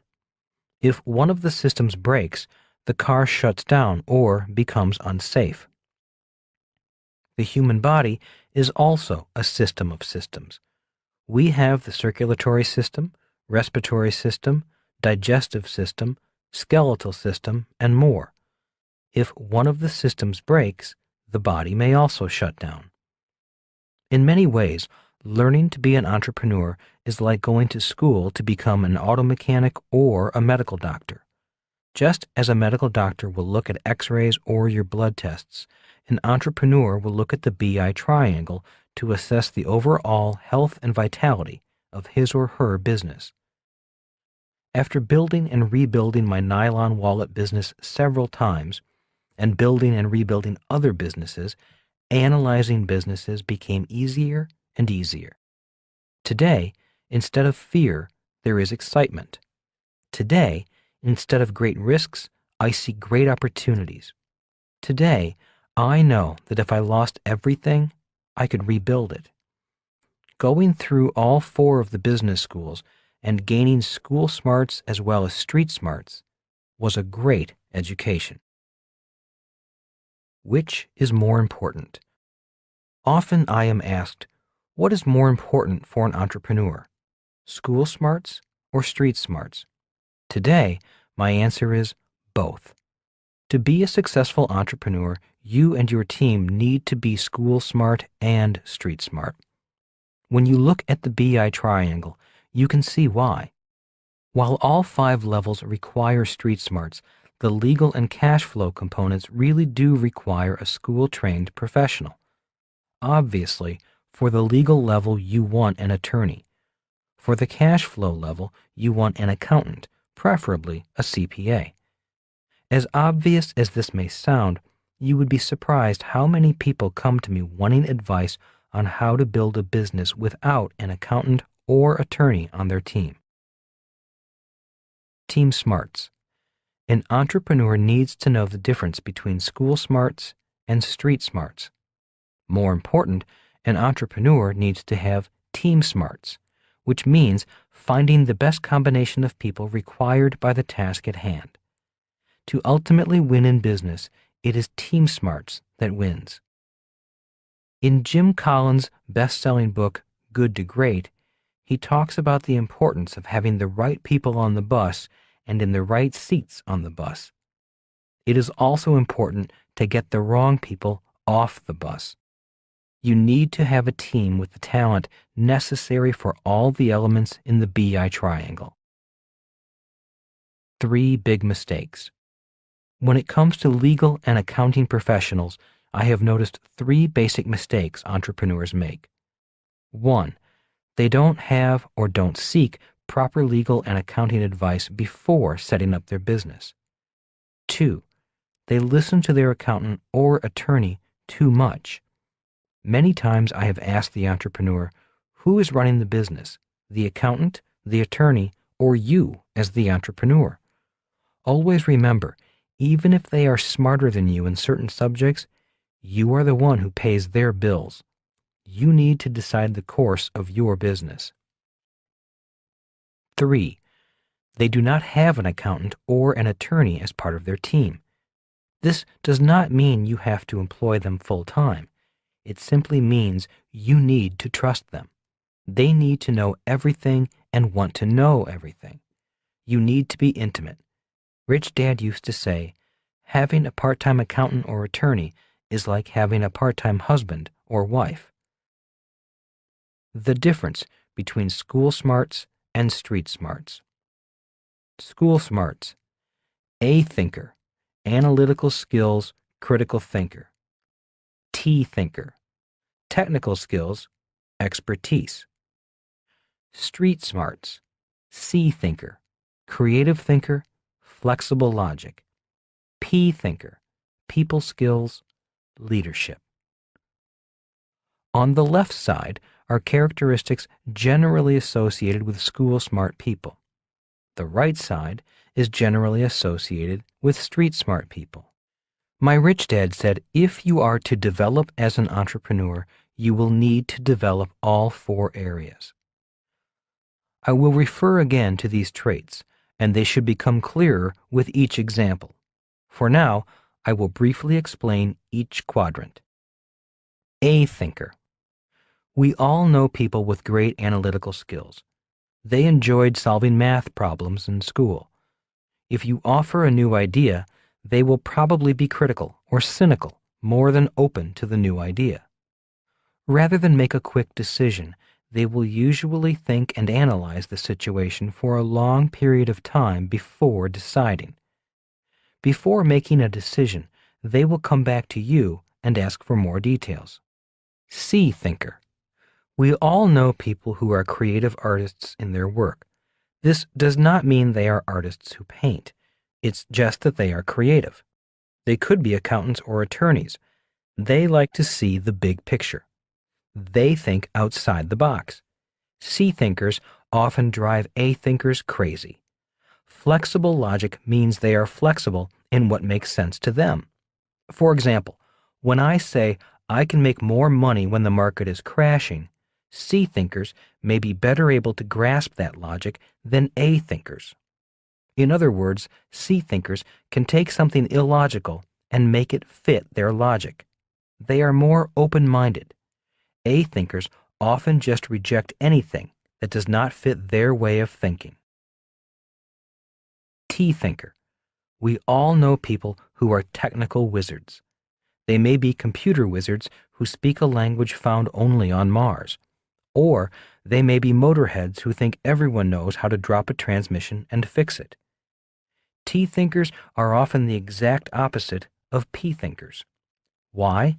Because T thinkers seem to be most comfortable with people who enjoy the same technical subject they do. They attend computer conventions just to meet other computer geeks. They hang out in auto parts stores just to meet someone they can talk to. P thinker. In high school, the strongest P thinkers often ran for student body officer or were voted most popular. Unlike the T thinker, P thinkers can start a conversation with anyone. At a party, P thinkers are the stars. Everyone invites them to their parties because they make the party fun. In business, the staff and employees love this person. They will do anything for a P thinker. In business, P thinkers can make great leaders if they also possess the necessary business skills. When they speak, people listen. Different thinker, different entrepreneur. As you may have already guessed, each different type of thinker will be attracted to different types of entrepreneurial businesses. For example, a T thinker motorhead may enjoy opening an auto parts store. An A thinker lawyer may like opening a law practice. A C thinking medical doctor may want to become a cosmetic surgeon. And P thinkers may become perpetual politicians, always running for office. They may also become pastors, ministering to their flock, or they may become entertainers, getting paid to be the center of attention. All four are important. Rich Dad said, all four types of thinkers are important for a business. Small businesses stay small or fail because they lack one or more of the different types of thinkers. One of the reasons why my nylon surfer wallet business failed was that we were too strong in the C and P categories and very weak in the A and T categories. Many self-employed entrepreneurs are very strong in the A or T category. A person may be a great lawyer in the A category or a great electrician in the T category. These people are very smart experts in one market niche and do best on their own. They may struggle to grow because they are weak in the C or P category. In the world of investing, an A or T person will invest differently from a C or P person. A and T people want a precise formula to follow. They want to see the numbers and analyze them repeatedly. C or P investors are more interested in exotic deals or want to know who the other players are in the deal. Notice the word player, which means people are important in the investment equation. This is important for P thinkers. When I give my classes on investing, I will often have a group of people ask, "Tell me what to do. What is the formula you followed?" When I hear such questions, I know they are probably A or T thinkers. It drives them crazy when I say, "We just created the investment. We got together with a group of people and put the deal together and made a lot of money." It drives them crazy because our way of investing does not fit their logic system. It is easy for A and T thinkers to follow a formula such as save money, get out of debt, invest for the long term, and diversify. This formula soothes their need for a logical formula for investing, even though it is not the greatest investment formula. They may get frustrated with my formulas since they may not have minds that allow flexible logic. Rich Dad's advice. Rich Dad was concerned about my becoming an entrepreneur because I was weak in all 4 categories. I was not strong as an A, T, P, or C thinker. He said, "You have to find one category and become good at it." On a legal tablet, he wrote down the 5 elements of the BI triangle. 1. Product. 2. Legal. 3. Systems. 4. Communications. 5. Cash flow. He then said, "I don't think you have a realistic chance in the legal, systems, or cash flow levels of the BI triangle. You have not done well in school, and you probably never will. I don't think you'll ever go back to school and become a lawyer, accountant, or engineer. That leaves the product level and the communications level. Choose one and commit the rest of your life to being the best at that level." And that is how I decided to leave the Marine Corps and work for the Xerox Corporation. In 1974, I decided my best chance for success as an entrepreneur was to be an expert at communicating to people. I was not a natural P thinker, but I decided it was a category I was willing to study for the rest of my life. Today, I have tremendous respect for people with school smarts, people who are creative and can design products, or legal minds who have made the study of law their life, or engineers who are great at systems. I have tremendous respect for smart accountants who know how to keep track of where the cash has been flowing. Become an expert at only one level. When I asked my rich dad why I should become an expert at one level, his reply was, "If you want to have the best team around you, you need to be the best at something as well. If you are only mediocre at communications, then you will never need the best attorneys, engineers, designers, or accountants. You will only need mediocre ones because you are mediocre." Build a team of experts. Some self-employed people do not do as well as they could because they feel they have to be experts at all 5 levels. They are often smart and good at all 5 levels, but they may not be strong at all levels. This may be why they often stay in the S quadrant.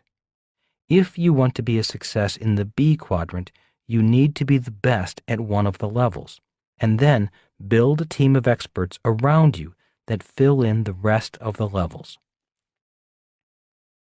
As I overcame my shyness, I would say I became pretty good at sales, marketing, writing, speaking, and creating informational products. If not for years of training at the communication level and developing my P-thinking abilities, I doubt if the Rich Dad Company would have become as successful as it has become. Today, the Rich Dad Company has strong product design teams, aggressive and smart legal teams, and established international distribution systems. It also has marketing communication systems throughout the world and a world-class accounting team that keeps the cash flowing. As a business, we have thousands of people throughout the world working for us or our products. As the old saying goes, the Rich Dad Company was an overnight success, but it took years to get there. Develop yourself. The business school of the streets is a very tough school. I still have memories of walking around New York City, running out of money, knocking on doors, hoping to find someone who would say yes to my nylon wallets. I love New York City, yet I always know that it can be a very cruel city if you are poor, unsuccessful, and unknown. Although the Rich Dad Company's offices are in Arizona, the engines of the business are located in New York City and cities all over the world. It is exciting to have access to the offices of some of the most powerful companies in the world, such as American Express, ABC, NBC, CBS, Fortune, Business Week magazine, Forbes magazine, the New York Times, New York Post, and CNN. It is even more exciting to do, or propose to do, business with them. Yet, as successful as we have become over the last few years, I always remember the streets of New York and how cold the city can become if one of the components of the BI triangle becomes weak. So, before quitting your job, know that your most important job is to develop yourself.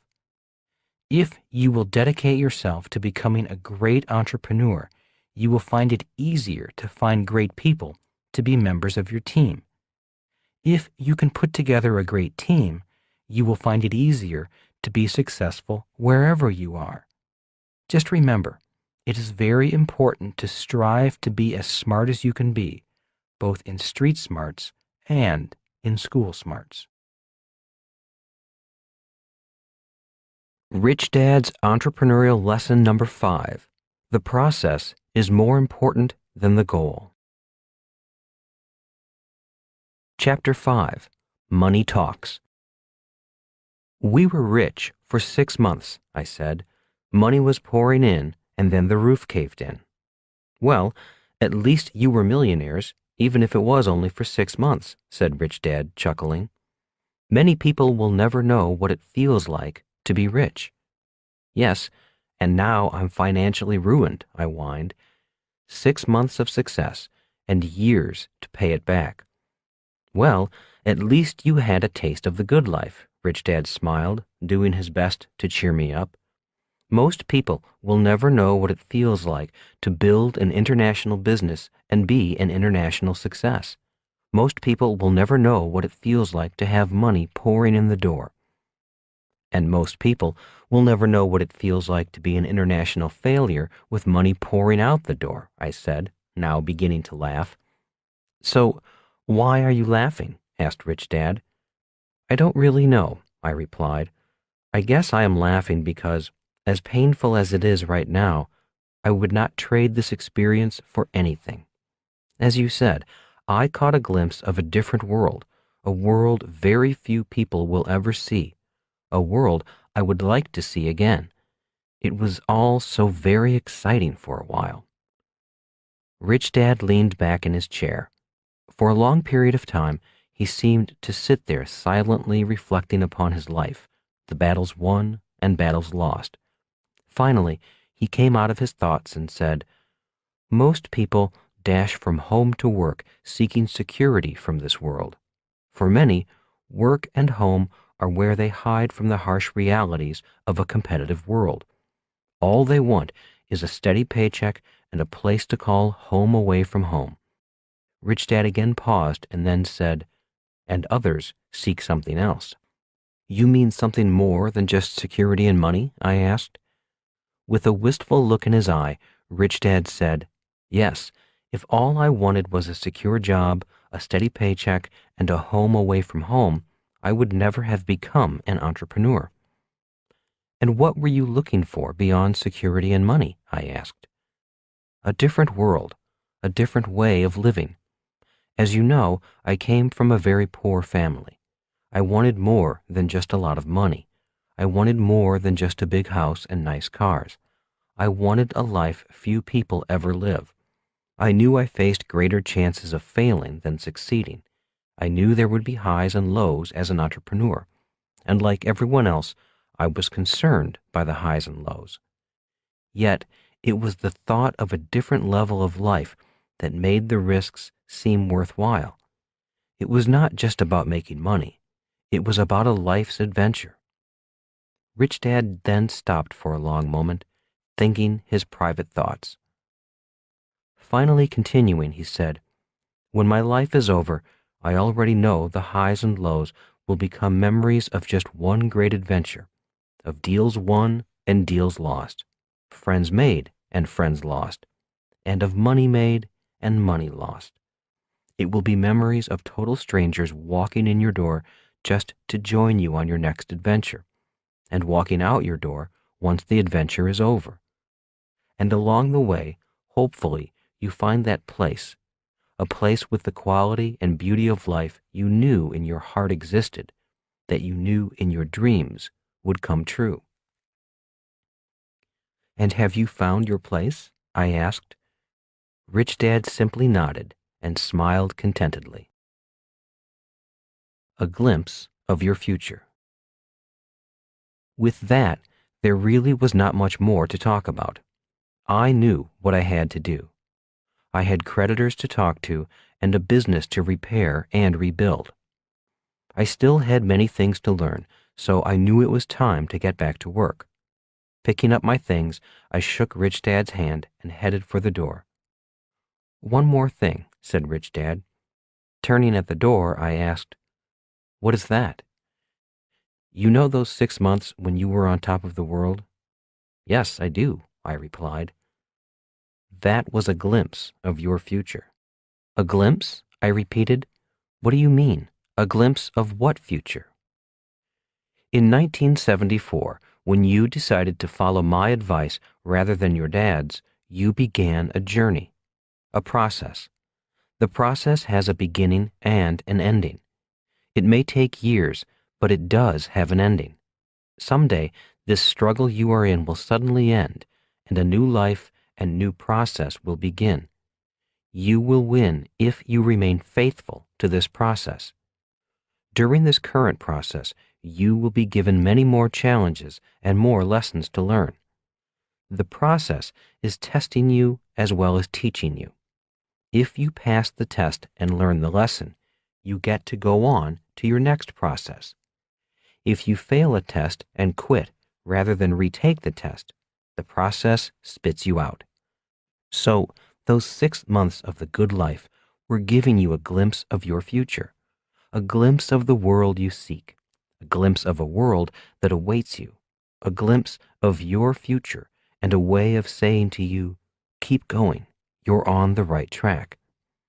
It's giving you a shot of courage to face the process to come and the motivation to keep going and keep learning.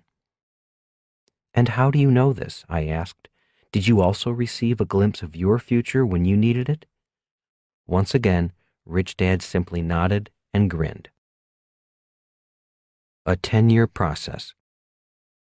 Rich Dad's lesson on the subject of process has proven to be a very important lesson in my life. Looking back, it seems that my personal processes ran in approximately 10-year cycles, with each 10-year cycle a different process. For example, 1974 to 1984, the learning process. This is the period of time when I was learning the real-world skills of an entrepreneur. Classroom days were over, and the business school of the streets was doing the teaching. I was making many big mistakes simply because I had a lot to learn. During this period of time, I was practicing my entrepreneurial skills, building a company that manufactured nylon wallets in the Far East and marketed them throughout the world. We also designed merchandise products for rock bands such as Duran Duran, Van Halen, Judas Priest, Pink Floyd, and Boy George. At this time, I was learning as much as I could about all the elements of the BI triangle. This was the real-world business school. 1984 to 1994, the earning process. During this period of time, I began to make a lot of money as well as build a foundation of wealth. The lessons learned from the mistakes were paying off in money. Investing that money in real estate gave Kim and me not only a foundation of assets generating passive income, but also more experience as real estate investors. During this period, I was following my passion, which was to teach entrepreneurship and investing. Our company put on courses entitled The Business School for Entrepreneurs and The Business School for Investors. At this point, I was combining my poor dad's profession, teaching, with my rich dad's lessons on business and investing. This was also my time to advance my skills on the communication level of the BI triangle by learning to teach in ways far different than the traditional methods of teaching. As stated in a previous chapter, I had to decide which level I wanted to become an expert at. After learning the basics of all 5 levels, I decided that my best chance of developing my skills was at the communication level. By being the best I could be at this level, I would have a better chance of attracting a higher caliber of team members at the other levels. 1994 to 2004, the giving back process. After Kim and I had enough money to survive on without working, I knew it was time to give back. In selling our education business, I took time to design a business that could teach my rich dad's lessons to more people at lower prices. That was the conception of the Rich Dad Company. Instead of teaching via seminars that at times cost over $5,000 to attend, I decided to create the cash flow game. During this period of time, my focus shifted from making money to asking myself the question, how can I serve more people? Ironically, I have made more money focusing on serving more people than focusing on how to make more money.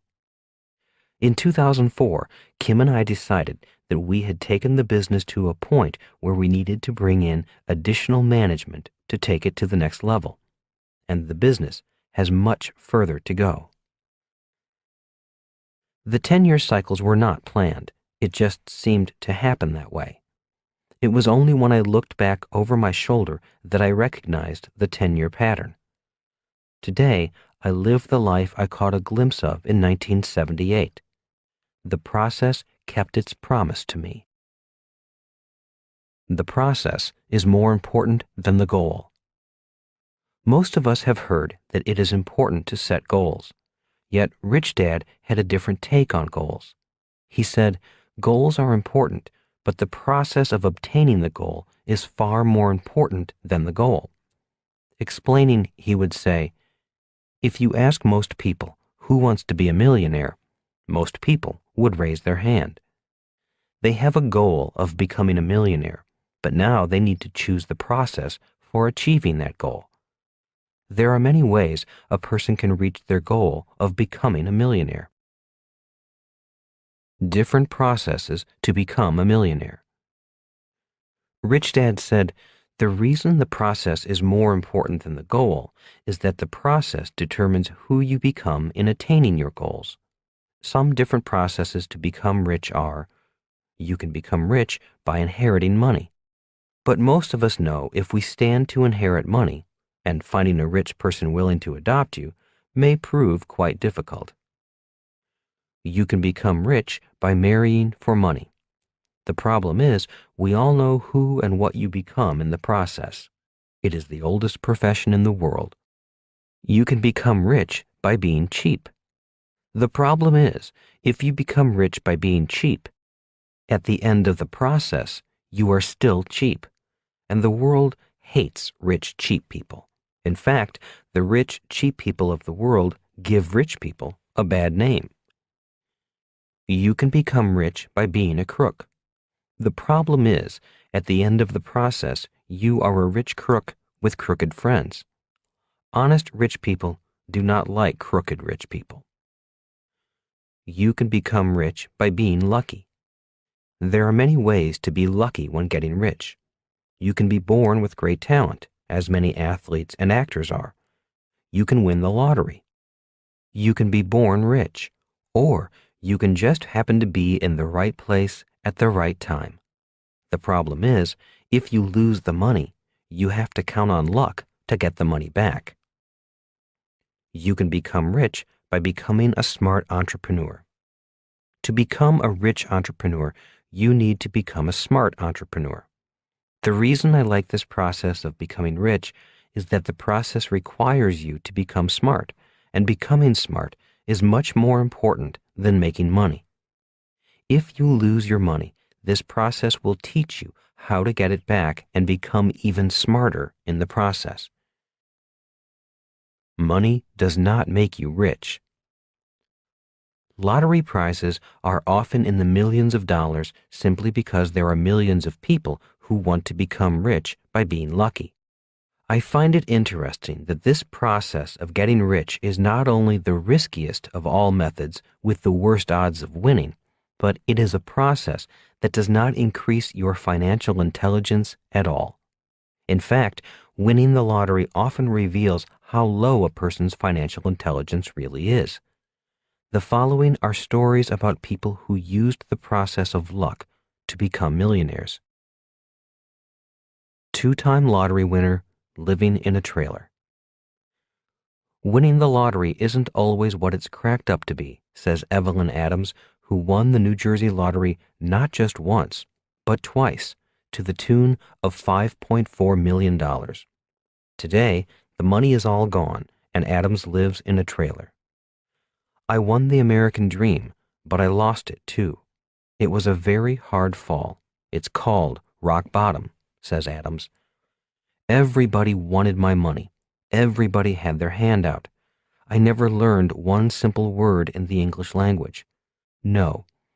I wish I had the chance to do it all over again. I'd be much smarter about it now, says Adams. A poor boy who got lucky. Ken Proxmire was a machinist when he won $1 million in the Michigan lottery. He moved to California and went into the car business with his brothers. Within 5 years, he filed for bankruptcy. He was just a poor boy who got lucky, explains Ken's son, Rick. Living on food stamps. William Bud Post won $16.2 million in the Pennsylvania lottery, but now lives on his Social Security. I wish it never happened. It was a total nightmare, says Post. A former girlfriend successfully sued him for a share of his winnings. It wasn't his only lawsuit. A brother was arrested for hiring a hitman to kill him, hoping to inherit a share of the winnings. Other siblings pestered him until he agreed to invest in a car business and a restaurant in Sarasota, Florida. Two ventures that brought no money back and further strained his relationship with his siblings. Post even spent time in jail for firing a gun over the head of a bill collector. Within a year, he was $1 million in debt. He admits he was both foolish and careless, trying to please his family. Now he lives quietly on his monthly Social Security check and food stamps. What if you lost $1 billion?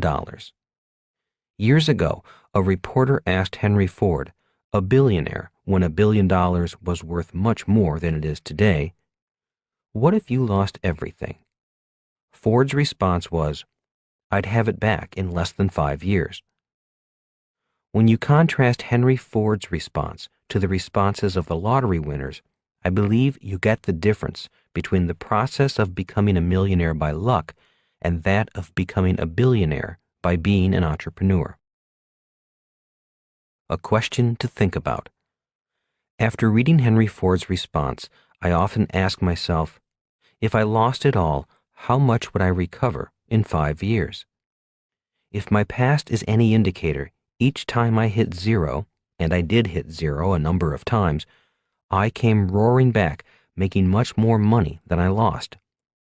I've not made $1 billion as Henry Ford did, but my businesses have had income in the hundreds of millions of dollars. In my opinion, the entrepreneur's process is the best process to get rich because it is also an educational process to achieving great wealth, if you have the heart, mind, and stamina for it. Pouring the foundation. The educational process of becoming an entrepreneur requires the entrepreneur to learn and gain experience in the 5 levels of the BI triangle. Once a person becomes somewhat proficient in all 5 levels, life is pretty good. It took me about 10 years as an undergraduate student of the business school of the streets to attain a basic level of proficiency. Can a person attain proficiency at all 5 levels faster? Absolutely. One of the reasons for writing this book was to simply inform you of the levels. If you know about the levels, it makes it easier to focus your learning activities and personal development, level by level. Why cash flow is the base level. Most wannabe entrepreneurs focus on the product level, the top level of the BI triangle. While product is important, looking at the BI triangle, you notice that cash flow is the base level with the most area allocated to it.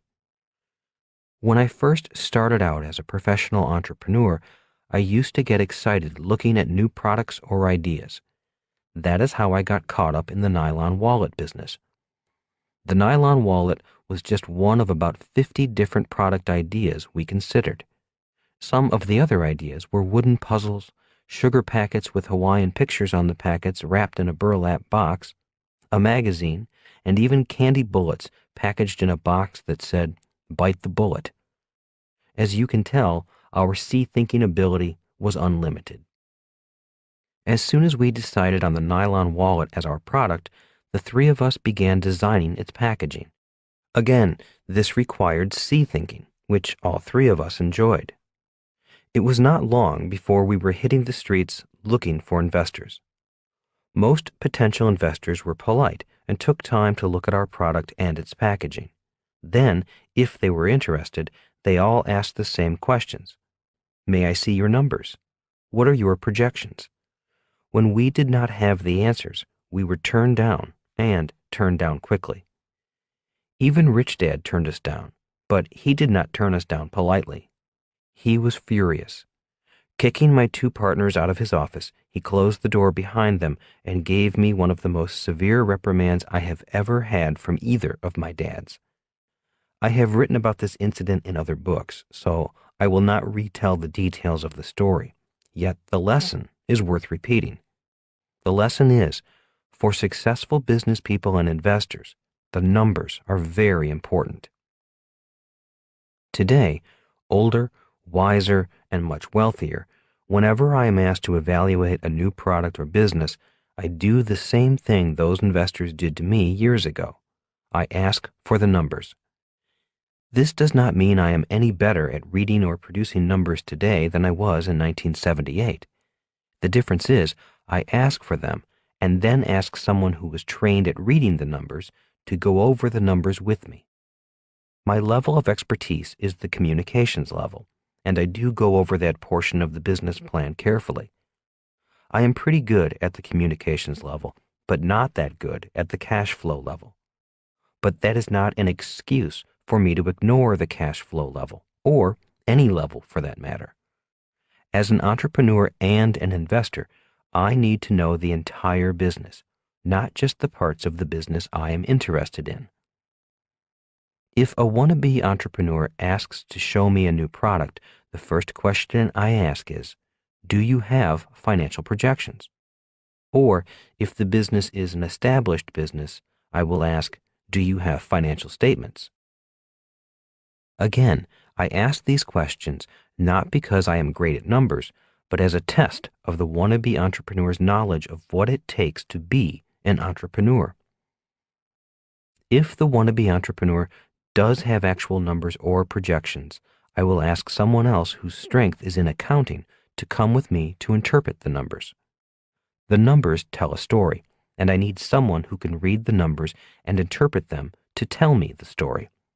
As an entrepreneur, I believe it is very important to tell your business story in numbers. It's better to pay early. If you are serious about becoming an entrepreneur, an interesting exercise is to hire an experienced accountant to help you with a proposed budget and cash flow analysis. Even if you do not go through with the product or the business, the exercise will give you a better idea of what it costs to start and run a business. Once you know your budget, you will have an idea of how much you will have to sell to support the business. The experienced accountant may also point out expenses you may not know about. I wish I had done this exercise before starting my nylon surfer wallet business. I might not have lost as much money as I did. The cost of hiring a trained accountant for guidance would have been a drop in the bucket compared to the money I lost. More important, the money you spend for an accountant will be priceless in your educational development as an entrepreneur. If you ask most accountants, I am certain they will tell you that most entrepreneurs lack knowledge of accounting laws and practices and are horrible at record keeping. Their lack of accuracy with numbers may eventually get them in trouble. It is this lack of knowledge that eventually costs them even more money. In other words, pay them a little early rather than pay a lot more later. Why I created the board game. One of the primary reasons I created the cash flow board game is the reprimand my rich dad gave me back in the 1970s. For most of my life, Rich Dad had been emphasizing the importance of the numbers, and I sincerely thought I understood them. It was not until he chewed me out when I lost so much money that I began to understand why he put such emphasis on the numbers. Today, I understand. The game serves as a communication bridge between you and your accountant. It will not make you an accountant. The game will give you the advantage of being more familiar with the T-thinking and A-thinking logic of the accounting profession. If you are like me, weak at the subject of accounting and numbers, I strongly suggest you use the cash flow games as an educational tool. Again, before quitting your job to start your business, I recommend that you sit down with an experienced accountant and go over a budget on what it may cost to start and operate your business. If the numbers shock you, simply take a deep breath and sleep on it for a night or two. Give yourself time to expand your mind around the costs. The cost of starting, building, or growing a business is often more than originally imagined. Keep your job. If the costs frighten you off, then maybe being an entrepreneur is not for you. High expenses are an everyday challenge in business. Taking on that challenge is one of the most important jobs of an entrepreneur. It requires a lot of A, T, P, and C thinking power to solve these challenges. Personally, I do not like the challenges, but every time I have taken them on, I have become a better, wiser, and more confident entrepreneur. Show me the numbers. When wannabe entrepreneurs call looking for money, they fall into two categories. 1, those with a business plan and financial projections. 2, those with nothing. If a person comes with empty hands, it either means they are very early in the process or they don't have a clue what they are doing, or both. Talking only about the product without financial projections indicates these people have not really thought through the process. If I am interested, I may suggest they go back to the drawing board, follow the BI triangle as an outline, and then hire an accountant and come up with a business plan, which includes a set of numbers. 1 step to raising money. Whenever someone asks, "How do I raise money for my business?" I respond by asking, "Do you have a business plan?" A good business plan with a great presentation can raise the money you need. A bad business plan with a poor presentation can lose you money. This does not mean that the numbers of the business plan are cast in stone. The financial results of most startup businesses do not typically follow the plan or precisely meet the projections.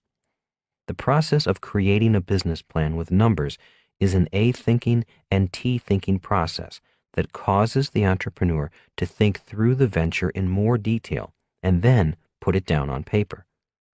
Remember that a successful business is created before there is a business. The plan does not have to be elaborate. It can be very simple. A plan simply lets the potential investor see the thoughts inside the mind of the entrepreneur. Also, it allows the investor to know that the person is serious about the proposed business. Again, even if the business does not take shape, the process of thinking through the creation of a business, putting it down on paper, and matching it with numbers that tell the same story is an excellent educational process and reality check. It begins to balance school smarts and street smarts. Tell me a story. A number of years ago, a young man called me and asked for an appointment. When I asked for what purpose, he said, "I have a business proposal I would like to present to you." "Are you looking for investment money?" I asked directly. He stumbled and haltingly said, "Yes, I am." Normally, I do not look at businesses at this early stage, yet I was curious and agreed to meet him for lunch. A week later, I met him at a local restaurant. He was well dressed and had an impressive-looking business plan. As I said, I am not good at reading the numbers, yet I do my best to listen to the story the numbers and the plan are telling me. The first thing I look at is the salary and wages line of the financial projections. For me, that is where the story begins. This young man had himself down for a $120,000 a year salary. My first question was, why do you need such a high salary from a business that does not exist? Well, that is what I am being paid at my job today, he replied, a little indignantly. Besides, I have a wife and 3 kids in school. It's the bare minimum I can live on. Okay, I said, and continued looking at the business plan. As I said, the business plan and the financial projections tell a story. The salary requirement line was introducing me to the lead character, the hero of the story. I was gaining a glimpse into his brain, how he thought, how he spent money, and the priorities of his personal life. Seeing his salary requirements and getting into his head, I felt he was still thinking like an employee, looking for a high-paying job. As far as I was concerned, the lunch was over. I had seen enough just by getting to know the hero of the story. I knew that I did not want to invest in his business. Relating the financial statement to the BI triangle. Since we had not yet ordered lunch, and I still had to be polite, I looked next at the other expenses of the business and how they related to the BI triangle. In other words, my first step was to call on my P-thinking mind. I needed to get a sense of who this person was in front of me. My second step was to call on the C-thinking, A-thinking, and T-thinking minds and create a relationship between the financial statement and the 5 levels of the BI triangle. My next question was, what do you do for your current employer? What is your job? I am a mechanical engineer by training, he replied. I work in customer service, tracking customer orders through our system. That is where I developed my product. Let me tell you about it. Just a moment, I said. I just have a few questions about your projections. Pointing at the line entitled Advertising and Promotion, I asked, what is this expense for $10,000 a month? What is your marketing plan? Oh, I haven't given that much thought yet. My plan is to hire an agency and let them handle our marketing. Have you had much experience in sales or marketing? I asked. No, I haven't, he said. I've spent most of my career working on the internal systems of a business. That is where I got my idea for my new product. It will revolutionize order tracking. Have you talked to an intellectual property attorney to protect your idea? Well, I have looked, but I really have not found one yet. In your plan, you only have $4,000 for attorney's fees. Why is that? Well, I wanted to keep my expenses down. Later on, when money comes in, then I'll hire more attorneys. For now, I think $4,000 is adequate to get me off the ground. And who helped you with these projections? I asked. I do not see a line for accounting expenses. Oh, you're right. I forgot that expense. How much do you think should be allocated to accounting fees? I don't know, I said. I'm not an accountant. If you really want to know, you should ask one. How do I find a good one? You can call my accountant, but he is very expensive and may be more than you need at this stage. Oh, said the entrepreneur, I am trying to keep my expenses down. I'll look for a cheaper accountant. Lack of real-world experience. Although this was hardly an in-depth look at the business, I had heard enough of the story. Eventually, I did get a look at his product, which never should have happened if he had had an intellectual property attorney's advice. He did not have me sign any document saying I would keep the product a secret, a big and clear indicator of this wannabe entrepreneur's lack of real-world experience. My own lesson learned. If I had liked the product, I could have simply taken his idea and taken it to market. How do I know this? Painfully, I know this lesson because I made the same mistake he was making. In 1977, I should have patented my nylon shoe pocket wallet for runners, but I decided to save a few dollars by not hiring a patent attorney. That is why, after coming up with the idea for the cash flow board game, I did not tell anyone about the game except for Kim and my engineer behind the game. The first person I went to find was an intellectual property attorney. This is one more example of turning bad luck into good luck. Because of my inexperience and my desire to save a few dollars by not patenting my nylon wallet, I subsequently lost millions of dollars. That bad luck was turned into good luck when I learned from that mistake by patenting my cash flow board game. One reason why the legal level lies just below the product level of the BI triangle is that the entrepreneur's ideas are often the company's most important assets. The attorney's job is to protect the company, its products, and its intellectual property before there is a product or a business. You need to protect your ideas, your most important asset. Saying no. The young engineer looked good. He had the look of a successful business leader. His new product looked promising. Yet I said, "No, I don't think I will invest in your business." The cash flow level of the BI triangle had revealed his strengths and weaknesses as an entrepreneur. In the end, I was not saying no to his product or ideas. I was saying no to him. He still had a lot of homework to do. Although the product looked promising, the entrepreneur's story did not. He might succeed, but I had my doubts. If he did succeed, I doubted if he had the ability to grow the business to a point where, as an investor, I could get my money back. So I passed on the opportunity to invest with him. There are no bad investments. My rich dad often said, "There are no bad investments, but there are many bad investors." He also said, "There are no bad business opportunities, but there are many bad entrepreneurs." In my opinion, this young engineer had a great idea for a great new product. However, his ideas about business were not so great. What Rich Dad wanted to pound into our heads was that the world was filled with mega-million-dollar opportunities. The problem is that there are more mega-million-dollar opportunities than there are mega-million-dollar entrepreneurs. That is why the cash flow level of the BI triangle is so important. It tells the story, not of the opportunity, but of the entrepreneur.